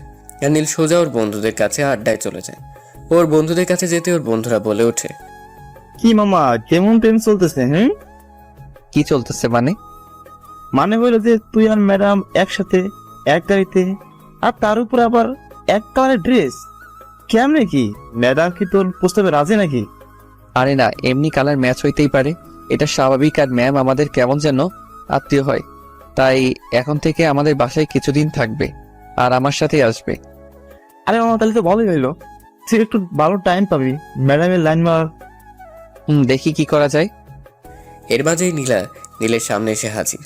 আর নীল ওকে দেখে পাশ কাটিয়ে ওদের বন্ধুদের নিয়ে যাওয়া ধরল। তখনই নীলা বলল, নীল, আমার কথাটা একটু শোনো প্লিজ। নীল দাঁড়ালো আর ওর দিকে ফিরে বলল, বলো। আসলে আমি ওই দিনের জন্য সরি, আমাকে মাফ করে দাও। আমি আসলে বুঝতে পারিনি যে কাউকে কোনোদিন জোর করে ভালোবাসা যায় না। আমাকে কি মাফ করা যায় না? তুমি তোমার ভুল বুঝতে পারছো, এটাই অনেক। সত্যি আমায় ক্ষমা করেছো? তাহলে আমরা কি বন্ধু হতে পারি? ওকে। নীল কিছুক্ষণ ভেবে বলল। তখনই রুহি উপর দিয়ে ক্লাসের দিকে যাচ্ছিল, আর দেখলো নীল আর নীলা হেসে হেসে হাতে হাত মিলে কথা বলছে, যা দেখে রুহির কেন জানি খুব কষ্ট লাগলো। মনে হচ্ছিল ওর প্রিয় জিনিসকেও খুব তাড়াতাড়ি করেই ওর থেকে কেড়ে নিবে। রুহি আর ওদিকে খেয়াল না করে সোজা ক্লাসরুমে চলে আসে। নীল আর নীলা কথা বলতে বলতে ক্লাসের দিকে আসা ধরলো, আর ক্লাসের সামনে এসেই রুহির অনুমতি নিয়ে ওরা সবাই ভিতরে ঢুকলো। সামনে নীল কোনো সিট না পেয়ে পিছিয়ে গিয়ে বসলো, আর ওর পাশে নীলাও বসলো, যা দেখে রুহির মেজাজ খুব গরম হয়ে গেল। রুহির রকটা কোনো রকম কন্ট্রোল করে ক্লাসে পড়ানোর দিকে মনোযোগ দিল, কিন্তু কিছুক্ষণ পর পরেও নীলের দিকে খেয়াল করছে। ও দেখলো আজ নীল ওর দিকে একবারও তাকালো না, যাতে করে ও আর নিজেকে কন্ট্রোল না করতে পেরে নীলার কাছে চলে যায় আর ওদের সামনে গিয়ে দাঁড়ায়। কিন্তু ওরা তো ওদের কাজ নিয়ে ব্যস্ত। রুহি যে ওদের সামনে এসে দাঁড়িয়ে আছে তার দিকে ওদের কোনো খেয়াল নেই। রুহি আর সহ্য করতে না পেরে একটু জোরেই চিৎকার দিয়ে উঠল, স্টপ! সবাই কিছুটা ভয় পেয়ে রুহির দিকে তাকায়, আর নীলা তো বেচারি ভয় পেয়ে নীলকে জড়িয়ে ধরে। আর নীল একটু ভয় পেলে ও নিজেকে সামলে নিয়ে একবার রুহির দিকে আর একবার নীলার দিকে তাকায়। ও রুহির দিকে তাকিয়ে দেখে ওর চোখ দুটো রাগে লাল হয়ে গেছে আর গাল দুটো লাল হয়ে গেছে। আর নীলার দিকে তাকিয়ে দেখে ও ওকে একদম আষ্টে পৃষ্ঠে জড়িয়ে ধরে আছে, ছাড়ার নামই নেই। নীল নীলাকে একটু জোরে ধাক্কা দিয়ে ছাড়িয়ে নেয়। আর নীলা একটু লজ্জা পাওয়ার ভঙ্গি করে নিচে তাকায়। এবার রুহি ওদের বলতে শুরু করে, এই দাঁড়াও তোমরা। সাথে সাথে ওরা দুজনই দাঁড়িয়ে গেল। আর রুহি বলতে লাগলো, এই মেয়ে লজ্জা শরম নাই? ক্লাসের মাঝে এসব কি? হ্যাঁ, ক্লাস করতে আসো না প্রেম করতে? কোনটা? এত ছেলেদের জড়িয়ে ধরার অভ্যাস কেন? ছেলেদের থেকে দূরত্ব বজায় রেখে থাকতে পারো না?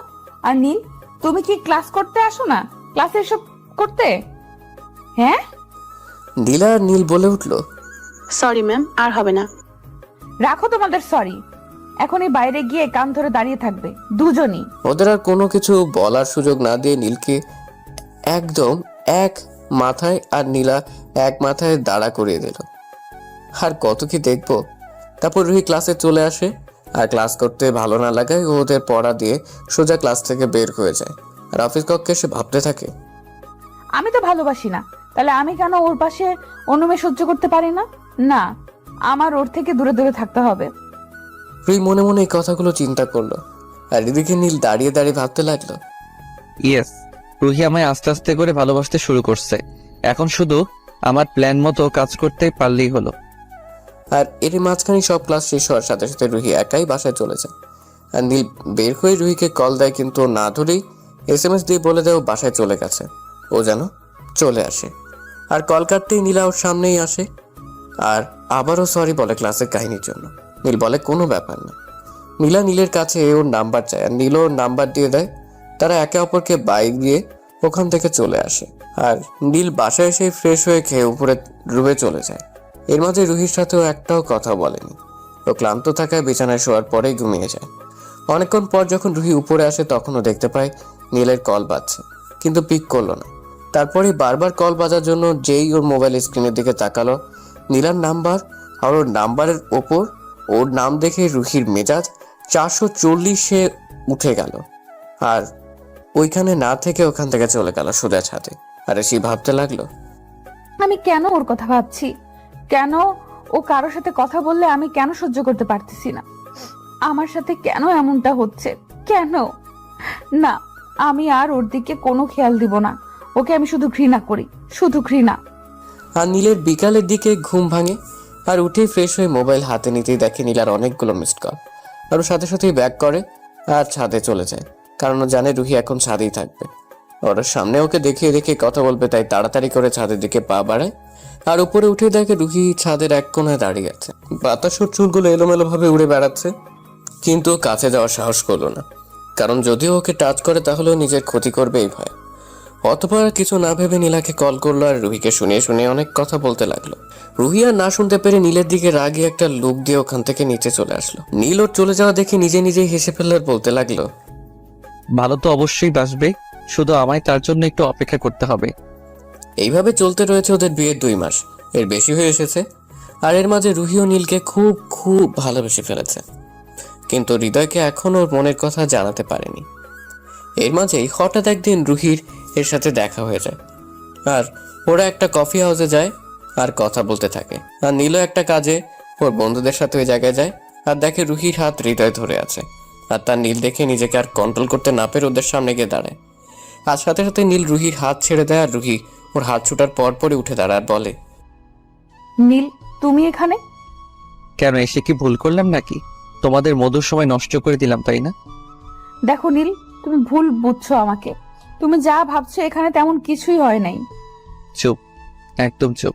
তোমায় আমি ভালোবেসেছিলাম, কিন্তু তুমি আমার ভালোবাসাটা বুঝলাই না। তোমাকে কতই না ভালোবেসেছিলাম। কেন কেন করলে এমনটা কেন? আসলে তোমার মতো মেয়েরা আমার ভালোবাসার যোগ্যই না। রুহি আর নিজেকে কন্ট্রোল না করে রেগে গিয়েই নীলের গালে থাপ্পড় বসিয়ে দিল, ঠাস ঠাস করে 2টা থাপ্পড়। আর বলতে লাগলো, আমি একজনের সাথে কথা বললেই দোষ, আর তুমি যখন নীলার সাথে সারাদিন ঘুরে বেড়াও, কথা বলো, তখন কই? তখন তো আর আমি তোমায় কিছু বলি না। তাহলে আমার বিষয়ে তুমি কেন নাক গলাবে? তোমার চেহারাটা তো আমি দেখতে চাই না। চলে যাও আমার সামনে থেকে। ঠিক আছে, আর কখনো আমার এই চেহারা তোমায় দেখাবো না। পারলে মাফ করে দিও।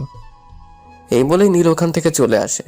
আর ওখান থেকে বের হয়ে সোজা গাড়ি নিয়ে ফুল স্পিডে বাসের দিকে চলে যায়। আর এদিকে ওকে কথাগুলো রাগের মাথায় বলে নিজে নিজেই কথাগুলো ভেবে কেঁদে দেয়। আর একটা সময় মাথা ঘুরিয়ে পড়ে যায়। হৃদয় তাড়াতাড়ি করে ওকে হসপিটালে নিয়ে যায়। আর হসপিটালে নিয়ে যাওয়ার পর রুহিকে ডাক্তার চেক আপ করার পর হৃদয় ডাক্তার যা বললো তা শোনার জন্য হৃদয় মোটেও প্রস্তুত ছিল না। ওর মাথায় যেন আকাশ ভেঙে পড়লো ডাক্তারের কথা শুনে। ডাক্তারের কথা শোনার পৃথিবী যেন থমকে গেছে। আর আবার শিওর হওয়ার জন্য জিজ্ঞেস করলো, ডাক্তার আপনি কি সত্যি বলছেন? এটা সত্যি। আপনি না হলে রিপোর্ট চেক করতে পারেন। হৃদয় ফাইলটা দেখে ওর নাক মুখ পুরো লাল হয়ে গেছে। ওখানে আর এক মুহূর্ত না দাঁড়িয়ে সোজা উঠে চলে যায়। আর এদিকে নীল বাসায় এসেই সব ভাঙচুর করা শুরু করে দেয়। ভাঙচুর করতে করতে এক পর্যায়ে ওর হাত কেটে ফেলে। প্রচুর রক্ত ঝরছিল কিন্তু আর থামেনি ভাঙচুর করা থেকে। আর ওকে ওর মা বাবাও থামাতে পারেনি এসব করা থেকে। সবাই খুব ভয় পেয়ে গেছে ওর এই কর্মকাণ্ডে। ও রুমের দরজা আটকে কিছু একটা করলো আর তারপরে রুমের দরজা খুলে ব্যাগ নিয়ে বের হয়ে গেল। কোথায় যাচ্ছে কেন যাচ্ছে ওটা কাউকেই বললো না।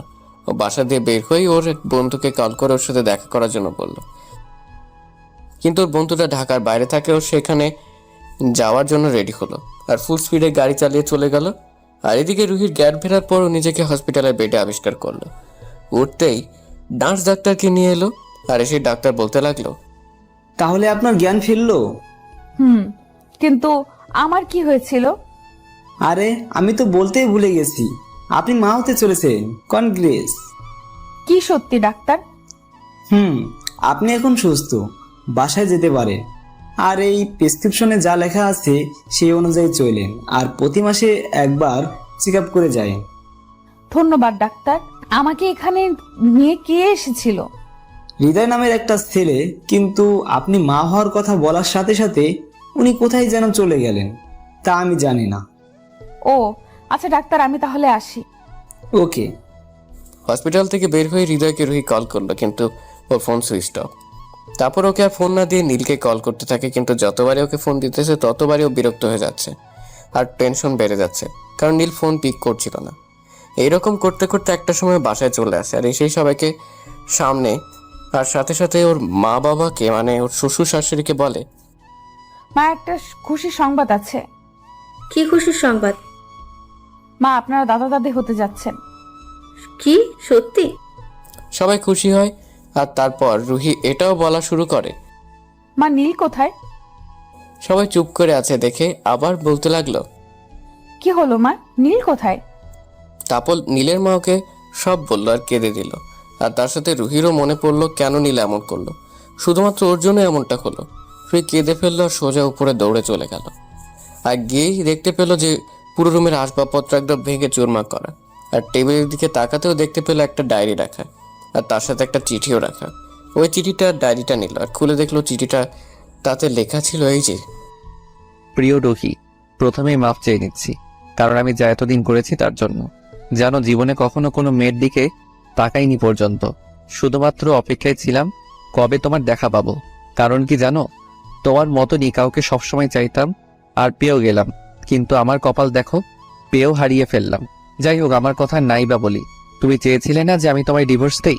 আমার টেবিলের উপরে ড্রয়ারটা খুলো, দেখবে তাতে একটা বক্স আছে। নীলের কথা মতো তাই করলো, কিন্তু একটু অবাকও হলো। দাঁড়ান বলছি, কেন অবাক হলো? ও আবার পড়তে লাগলো, কি অবাক হচ্ছ?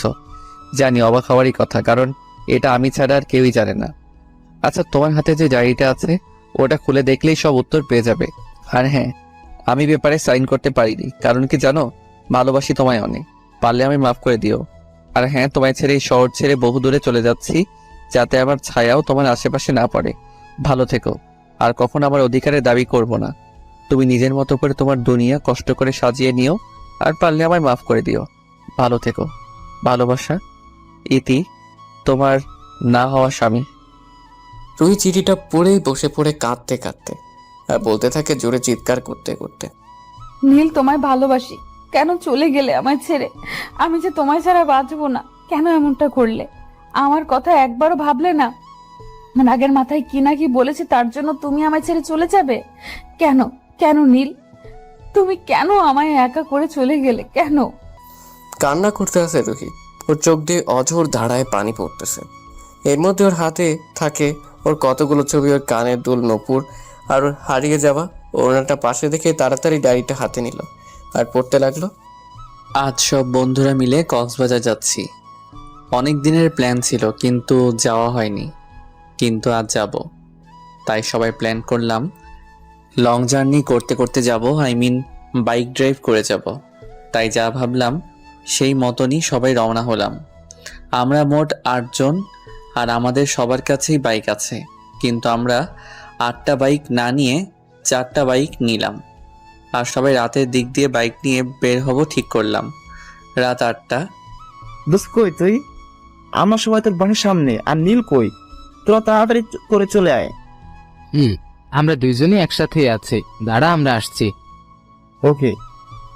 ওই ভাই চল, আমাদের এখন যাওয়া লাগবে, ওরা নিচে অপেক্ষা করছে। চল, আমি রেডি। হয়তো ভাবছেন রিহানকে, তাই না? ওকে বলবো, কিন্তু একটু অপেক্ষা করতে হবে, না হলে যে জানতে পারবেন না। ওকে চল। নীল আর রিহান এক কালার ড্রেস পরেছে, দুইজনকে পুরাই অসাধারণ লাগতেছে। ওদের দেখেই মেয়েরা প্রেমে পড়ে যাবে। তাহলে ভাই আমাদের কি হইব যদি সব মাইয়া ওদের লাইকা পাগল হইয়া যায়? চিন্তার বিষয়। ওরা নিচে দুজন এক বাইকে উঠে রওনা হলো।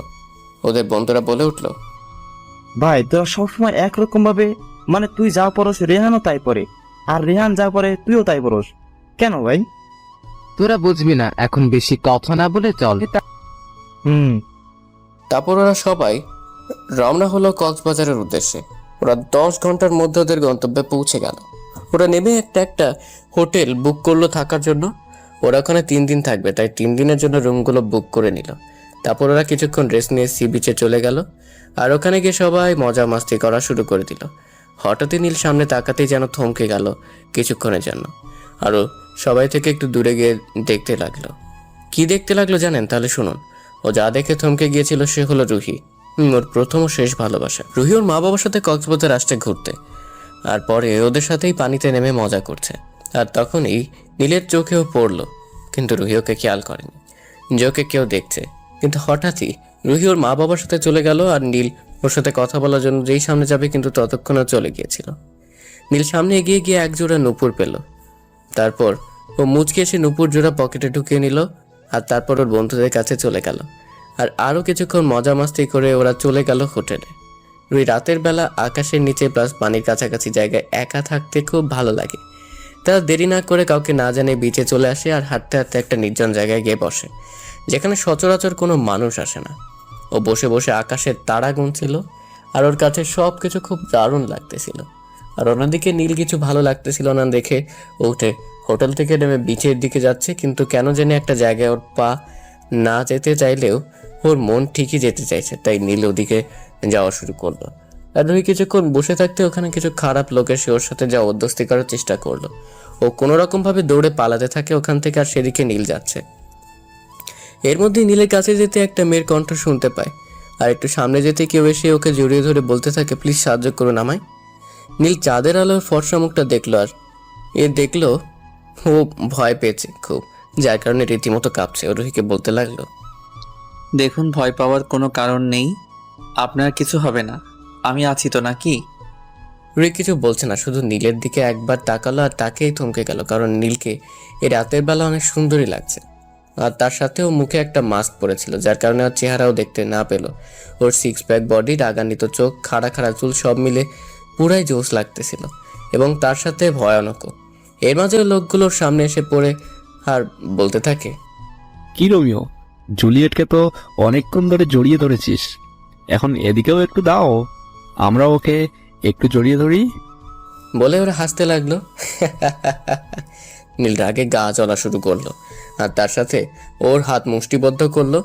আর ওদের লিডার ওদের একজনকে বলতে লাগলো, যা মেয়েটিকে নিয়ে আয়। নীল রুহিকে পিছিয়ে সরিয়ে দিয়ে রুহির সামনে দাঁড়ালো, আর ওরা আসতেই এক ঘুষি, সাথে সাথে যেটা এসেছিল ওটা ওখানেই শেষ। এটা দেখে ওরা ভয় পেয়ে গেল, আর সাথেই ওরা নিজেদের পকেট থেকে চাকু বের করে ওর দিকে দৌড়ে এলো, আর নীলও এক একটা ধরে ধরে মারতে লাগলো। কিন্তু ওদের লিডারটা নীলকে একটা চাকুর আঘাত দিয়ে সক্ষম হয়েছিল, যার কারণে ওর প্রচুর রক্ত পড়া শুরু হয়ে গেল। তারপর ওদের মারতে মারতে আধমরা করে ফেললো। রুহি তাড়াতাড়ি গিয়ে ওকে থামালো, আর বলতে লাগলো, ছাড়ুন, ওরা মরে যাবে। রুহি আর ওর হাতের দিকে খেয়াল করতেই দেখে ওর হাত প্রচুর রক্ত ঝরছে। ও তাড়াতাড়ি করে ওর হাতে ওড়নাটা বেঁধে দিল।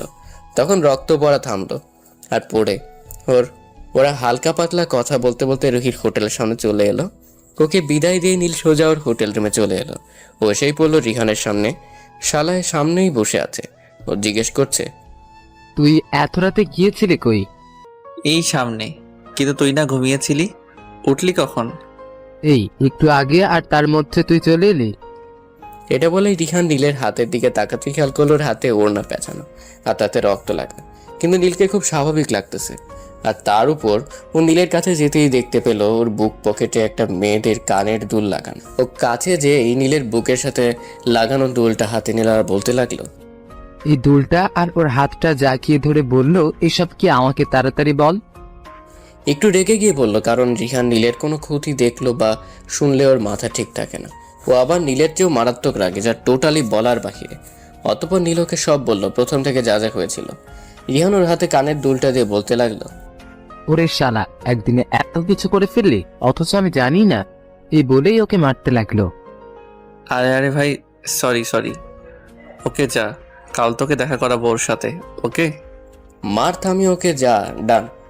দেখি আমার ভাইটা কার প্রেমে একদিনে এত পরিমাণ হাবুডুবু খাচ্ছে। ওকে ফ্রেশ হয়ে ঘুমাবো। ওকে। নীল ফ্রেশ হয়ে এসে ঘুমিয়ে পড়লো। আর তারপরেই ওরা পরের দিন সকালে উঠে নাস্তা করে দুজন বের হয়ে গেল। আর ওদের সবাইকে বলে গেল যে ওদের সাথে ওরা দুজন রাতে দেখা করবে। তারপর ওরা বেরিয়ে গিয়ে রুহির হোটেলের সামনে গিয়ে থামলো। ওরা গিয়ে রুহির নাম ধরে ম্যানেজারের কাছে জিজ্ঞেস করতে, সে বললো ওরা চলে গেছে। নীলের যেন মাথা কাজ করা বন্ধ করা দিচ্ছে, তবুও জিজ্ঞেস করতে লাগলো, আচ্ছা, তারা ফিরে গেছে কোথায় তা বলতে পারবেন? অবশ্যই, তারা ঢাকায় ফিরে গেছে, কিন্তু কোথায় গেছে আমরা জানি না। ওকে, ধন্যবাদ আপনাকে। এটা বলে ওরা দুজন ওখান থেকে চলে গেল। আর বের হয়ে নীল রিহানকে বলে, ভাই, আমি কালকেই ঢাকা যেতে চাই। তুই ওদের সাথে থাক, আমার যে ওকে লাগবেই। ওকে, তুই আজই যা, আমরা পরের দিন আসছি। ওকে? নীল বাইক না নিয়ে ওখান থেকে চলে গেল আর বলে গেল রিহানকে বাইকটা নিয়ে আসতে। আসার সময় নীল ঢাকাতে ব্যাক করেই রুহিকে সারা ঢাকা খুঁজতে থাকে, কিন্তু পায় না। আর ওর সাথে রিহানও মিলে খুঁজে, কিন্তু কেউই পায় না খুঁজে রুহিকে। আর হঠাৎই রুহিনের থাইল্যান্ডে কিছু কাজের জন্য যাওয়া পড়ে। আর তারপরেই রুহির সাথে ওর আবার দেখা হয় ভার্সিটিতে। ও যখন ওকে দেখে তখন ওর খুশিতে চোখে পানি এসে গিয়েছিল। আর তারপরেই তো ওকে যা যা বলে আর সবই ওই ডায়েরিতে লেখা আসছিল। রুহি ডায়েরিটা পড়ে এখন আগের চাইতে একটু না, অনেক বেশি জোরে কেঁদে দিল আর বলতে লাগলো, আমাকে মাফ করে দাও নীল, মাফ করে দাও। আমি বুঝতে পারিনি তুমি আমায় এতটা বেশি ভালোবাসো। ডায়েরিটা নীলের ছবি বুকে জড়িয়ে কাঁদতে থাকে। এর মধ্যেই রুহির ফোনও আননোন একটা নাম্বার দিয়ে কল আসলো। কলটা রিসিভ করে লো আর বলতে লাগলো, কে? আমি আসছি। এই বলে ও সোজা বাসা থেকে বের হয়ে গাড়ি নিয়ে কোনো এক জায়গায় যাওয়া ধরলো। রুহি কিছুক্ষণের মধ্যে ফোনে বলা জায়গায় চলে গেল। আর যাওয়ার পরে কিছু লোক এসে ওকে ভেতরে নিয়ে গেল। রুহি ভিতরে ঢুকতেই দেখতে পেল একটা লোক উল্টা দিক ফিরে দাঁড়িয়ে আছে। ও সামনে গিয়ে দাঁড়িয়ে বলল, আমার নীল কোথায়? বলবো, আগে আমাকে দেখো। এই বলে লোকটি পিছন ফিরল। রুহি লোকটিকে দেখে চমকে উঠল আর বলতে লাগলো, তুমি তুমি এখানে? তুমি আমার নীল কিডন্যাপ করেছো? কুল বেবি কুল। কেন করেছি জানতে চাইলে না, শুধু এইটাই বললা কেন করলাম? বলো কেন করেছো? তাহলে শোনো, আমিও তোমায় ভালোবাসি।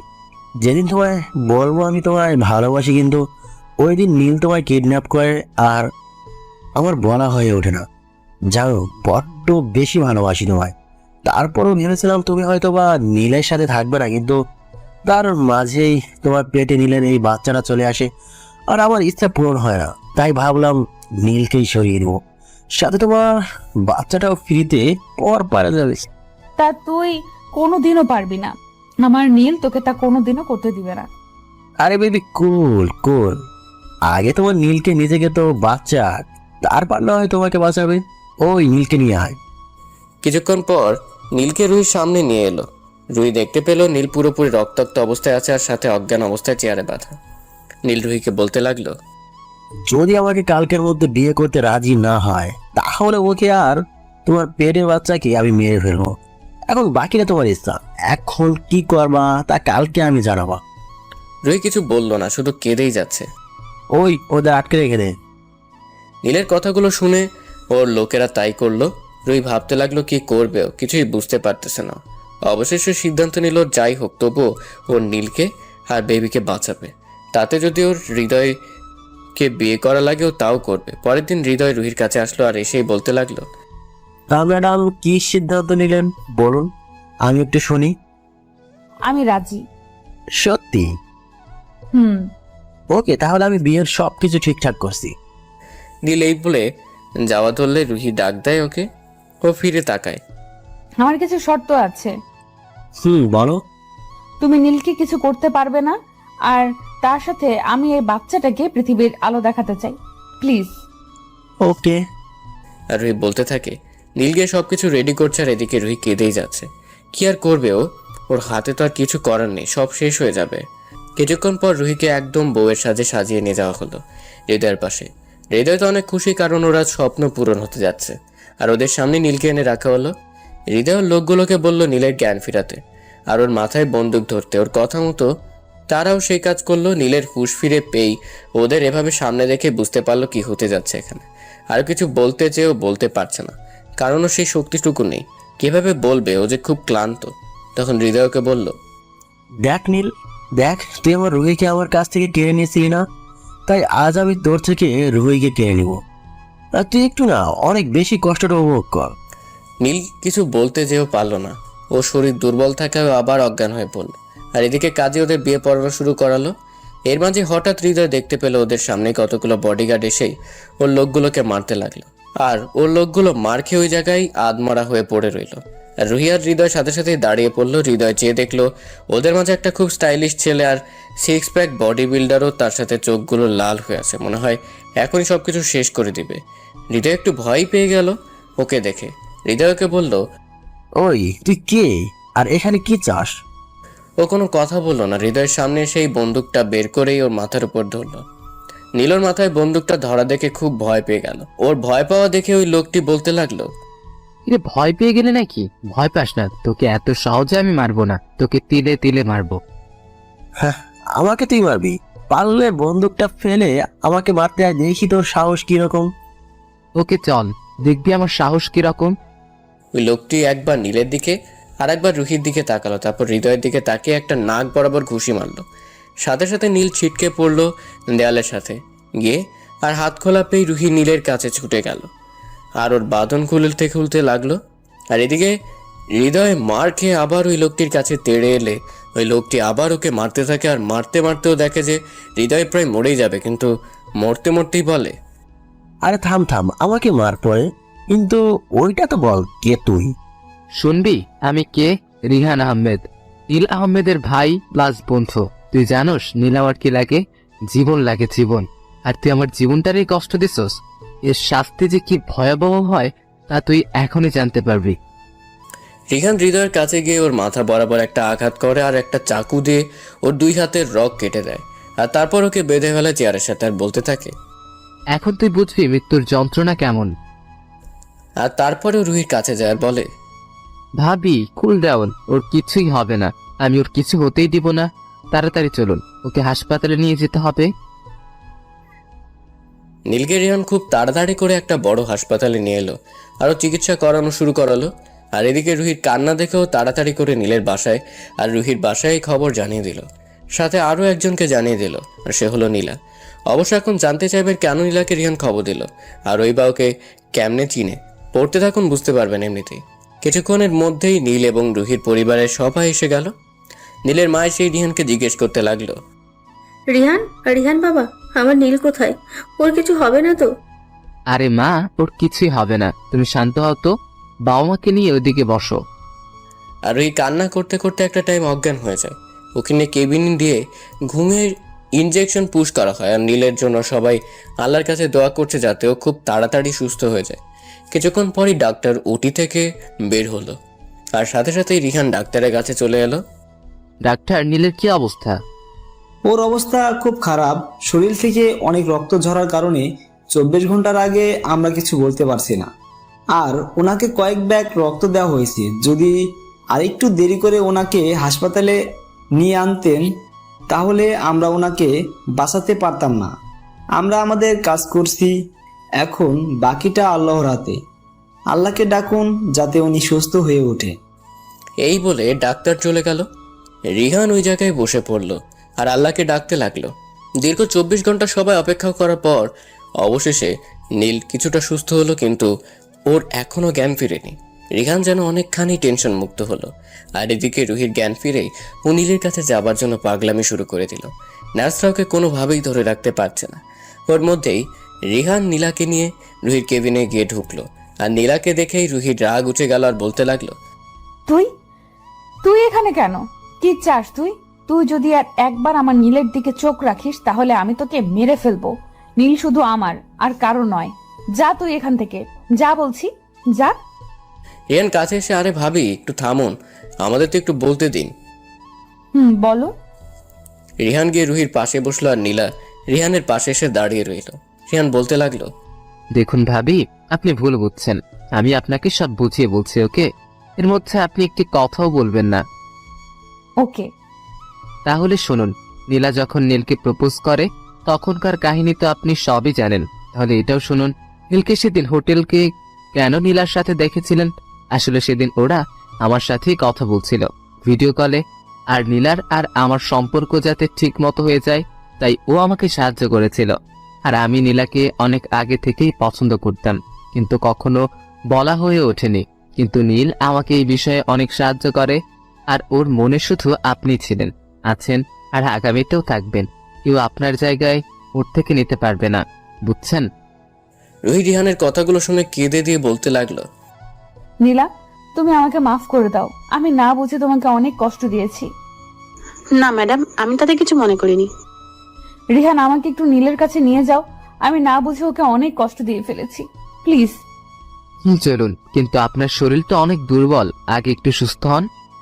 না রিহান, প্লিজ আমাকে নীলের কাছে নিয়ে চলো। ওকে, চলুন। তারপর ওরা নীলের কেবিনের সামনে রুহিকে নিয়ে এলো। আর রুহিকে শুধু ডাক্তার ভিতরে যাওয়ার অনুমতি দিয়েছে। রুহি ভিতরে গিয়ে নীলের পাশে গিয়ে বসে বলতে লাগলো, নীল, এই নীল, প্লিজ কথা বলো। আমি আর পারছি না এত কষ্ট নিতে। প্লিজ আমার দিকে তাকাও, দেখো তোমার রুহি কাঁদছে। কথা বলো, প্লিজ কথা বলো। তোমার কিছু হয়ে গেলে যে আমি বাঁচবো না। আমার কথা না ভাবো, আমাদের বাচ্চার কথা ভাবো। ওর কি হবে তুমি ছাড়া? প্লিজ নীল। কাঁদতে কাঁদতে রুহি নীলের বুকে মাথা রাখলো আর কাঁদতে লাগলো। এই কিছুক্ষণের মধ্যেই রুহি অনুভব করলো ওর মাথার চুলে কেউ হাত বুলাচ্ছে। রুহি মাথা উঠিয়ে দেখলো নীল ওর দিকে চেয়ে আছে আর মুচকে সে ওর চুলে বিলি কেটে দিচ্ছে আর বলল, কোথাও যাব না আমার মিষ্টি বউটাকে ছেড়ে। নীল, তোমার জ্ঞান ফিরেছে? আমাকে মাফ করে দাও। কোনো কষ্ট দিব না তোমায়। বড্ড বেশি ভালোবেসে ফেলেছি তোমায়। আমি আর কখনো ছেড়ে যাবে না। আর কিছু বলতে পারলো না রুহি, কারণ নীল রুহির মুখ হাত দিয়ে চেপে ধরল আর বলতে লাগলো, যদি তোমার কিছু হয়ে যায় তাহলে আমার কি হবে বলো? রুহি ছাড়া যে নীলের কেউ অস্তিত্ব খুঁজে পাবে না। আমিও বড্ড বেশি ভালোবাসি আমার এই পাগলিটাকে। বলে নীল রুহিকে জড়িয়ে ধরলো আর ওর কানের কাছে গিয়ে বলতে লাগলো, আচ্ছা, আমি কি সত্যি বাবা হতে চলেছি? সত্যি? এর মাঝে রিহানা নীলা দরজা নক করলো আর এসে বলল, কি আপনাদের প্রেম করা হলো? তাহলে কি আমরা আসবো? রুহি হালকা সরে বসলো। বেচারি ভালোই লজ্জা পেয়েছে, মানতে হবে। আয়। আরে আরে, কি করছিস? বসছিস কেন? একদম নড়াচড়া করবি না, তুই এমনিতেই ক্লান্ত। আর আমি এখানে কিভাবে আসলাম তাই তো বুঝতে পারছি না। আমাকে একটু খুলে বলো তো। তাহলে শোন, আর ভাবি আপনিও শোনেন। তোর মনে আছে যখন তুই ভাবির সাথে ঝগড়া করে গাড়ি নিয়ে বের হয়ে গিয়ে বাসায় ভাঙচুর করে বের হয়ে গাড়ি ড্রাইভ করতে করতে আমায় কল দিয়ে সব বললি? তখন আমি বুঝেছি কিছু একটা হতে চলেছে। আর ওই টাইমেই তোর উপর কারা যেন অ্যাটাক করলো। আর কিছুক্ষণ পরই হঠাৎ তোর চিৎকারের আওয়াজ পেলাম। আর তারপর থেকে তোর ফোন বন্ধ আর আমি সঙ্গে সঙ্গে এখানে চলে আসলাম। আর তারপর ঘটে যাওয়া সব কাহিনী তাদের বলা হলো। ধন্যবাদ ভাই, তোর জন্যই আজ আমি সহ আমার বউ বাচ্চা ঠিক আছে। আমাকে ধন্যবাদ দিয়ে তুই ছোট করিস না। আমি যা করেছি তা অতি সামান্য তোর সাহায্যের কাছে। তুই যদি আমার জীবন বাঁচিয়ে তোর পরিবারের স্থান না দিতি আর নিজের ভাই না বানাতি, তাহলে আজ এই রিহান আহমেদের কোনো অস্তিত্ব থাকতো না এই পৃথিবীতে। বুঝছি, বাদ দে। রিহান, তুমি কিন্তু একটা জিনিস মিস করে গেলা। কি মিস করলাম আমি? ওই যে নীলের বউ সহ বাচ্চা। ও শিট, এটা তো ভুলেই গেলাম। কিভাবে? আচ্ছা দোস্ত, বুঝলাম না ব্যাপারটা। আর এটা তো আগে বলিসনি যে ভাবি প্রেগনেন্ট। শালা আমিও একটু আগে জানতে পারলাম একটা। ওকে, আমি তাহলে সবাইকে খুশির খবর জানিয়ে দিচ্ছি। হুম। রিহানা নীলা সবাইকে খুশির খবর জানিয়ে দিল। অবশেষে কয়েকদিন পর নীল সুস্থ হলে ওকে বাসায় নিয়ে যাওয়া হলো। আর এদিকে হৃদয়ের হাতের রক কাটে ও সারা শরীর থেকে রক্ত ঝরতে ঝরতে একটা সময় ও ছটফট করতে করতে মারা যায়। আর এদিকে রুহির বাবা আর নীলের বাবা সিদ্ধান্ত নেয় কালকেই রুহি আর নীলের বিয়ে দিবে। তারপরের দিন সবকিছু ঠিক করে ওরা ওদের বিয়ের সবকিছু এঙ্গেজমেন্ট অ্যারেঞ্জমেন্ট করে ফেলে। অবশেষে নীল আর রুহির বিয়ের কাজ সম্পন্ন হলো। নীল আর রুহি দুজনই খুশি, সাথে ওদের পরিবার। খুব বড় করে ওদের বিয়ের অনুষ্ঠান সম্পন্ন হয়েছে। রুহিকে নীলের রুমে নিয়ে গিয়ে রাখা হলো আর নীল ওর বন্ধুদের সাথে সাথে আড্ডা দিচ্ছে। আড্ডা দিতে দিতে নীল দেখে রাত 12টা বেজে গেছে। বন্ধুদের কোনো মতে বুঝিয়ে রুমে চলে এলো। রুহি মাথা নিচের দিকে দিয়ে বসে আছে। ও পায়ের শব্দ পেয়ে বুঝে গেল নীল আসছে। নীল রুমে ঢুকেই দরজাটা বন্ধ করে দিল। তারপর রুহির পাশে গিয়ে বসলো। যে ওর ঘুমটা উঠাতে যাবে তখনই রুহি বলে উঠলো, একদম হাত দিবে না, হাত সরাও আর আমার থেকে দূরে গিয়ে দাঁড়াও। দাঁড়াও বলছি। নীল বেচারা হঠাৎ রুহির এমন ব্যবহার দেখে রীতিমতো ভয় পেয়ে গেছে। আর রুহির বলার সাথে সাথে দূরে গিয়ে দাঁড়ালো আর ভয়ে ভয়ে বলল, কি হলো, এমন করতেছো কেন? রুহি ঘুমটাতে উঠে বলতে লাগলো, এতক্ষণ কোথায় ছিলে? জানো তোমার জন্য সেই কখন থেকে বসে আছি। আসলে বন্ধুদের সাথে ছাদে ছিলাম তো, আড্ডা দিতে দিতে কখন যে 12টা বেজে গেছে খেয়াল করি নাই, সরি। আর এমন হবে না।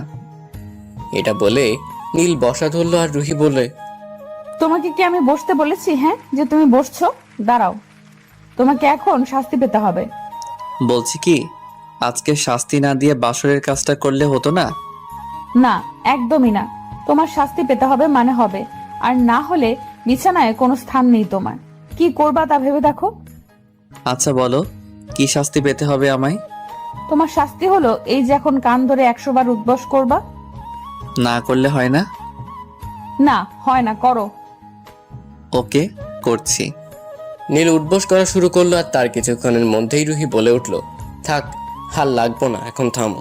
রুহির কথা শোনার পর নীল যেন হাফ ছেড়ে বাঁচলো। রুহি নীলকে সোজা হয়ে দাঁড়াতে বলল আর নীলও তাই করলো। রুহি খাট থেকে উঠে এসে নীলকে সালাম করে আবার খাটে গিয়ে বসে পড়লো। আর তারপর রুহি নীলকে ওর কোমটা সরানোর পারমিশন দিল। আর নীল তখন গিয়ে ওর ভালোবাসার মুখটি দেখতে পেল। নীলের এমন অনুভব হতে লাগলো যেন কোনো ডানাকাটা পরি ভুলবশত রুমে প্রবেশ করেছে। ও নিজের থেকে কন্ট্রোল হারাতে চলেছে। রুহির এই রূপ মায়া যেন ওকে রুহির কাছে টানছে। ও যেই রুহিকে কিস করতে যাবে তখনই ওর মুখ রুহি হাত দিয়ে চেপে ধরে আর বলে, এখন আমাকে কোলে করে ছাদে নিয়ে চলো, আজকে সারা রাত তারা গুনবো তুমি আর আমি। ওকে বলেই নীল রুহিকে কোলে তুলে নিল আর সোজা ওকে ছাদে নিয়ে এলো। ছাদের এক কোনায় দোলনা। নীল রুহিকে নিয়ে দোলনায় গিয়ে বসলো। রুহি নীলের হাত ধরে কাঁধে মাথা রেখে বসে রইল আর নানান কথা বলতে লাগলো। আর এক পর্যায়ে রুহি নীলকে জিজ্ঞাসা করলো, আচ্ছা রিহান ভাইয়ের পরিচয়টা আমাকে একটু ভালোভাবে বলো তো। আমি তখন হসপিটালে ভালোভাবে কিছু বুঝতে পারিনি। আচ্ছা শোনো তাহলে। 15 বছর আগে আমি আব্বু আম্মুর সাথে আব্বুর এক বন্ধুর বাড়ি যাই বেড়াতে। আর সেখানে যাওয়ার পর আমার খুব ইচ্ছা করছিল গ্রামের খালের পানিতে গোসল করতে, কিন্তু আমি সাঁতার জানতাম না। কিন্তু ইচ্ছা যখন হয়েছে তখন তা তো পূরণ করতেই হবে। তাই আর কোনো কিছু না ভেবে চলে গেলাম খালের পাশে। 1 ঘন্টা যাবৎ আস্তে আস্তে করে খালের হালকা পাশে নেমেছি।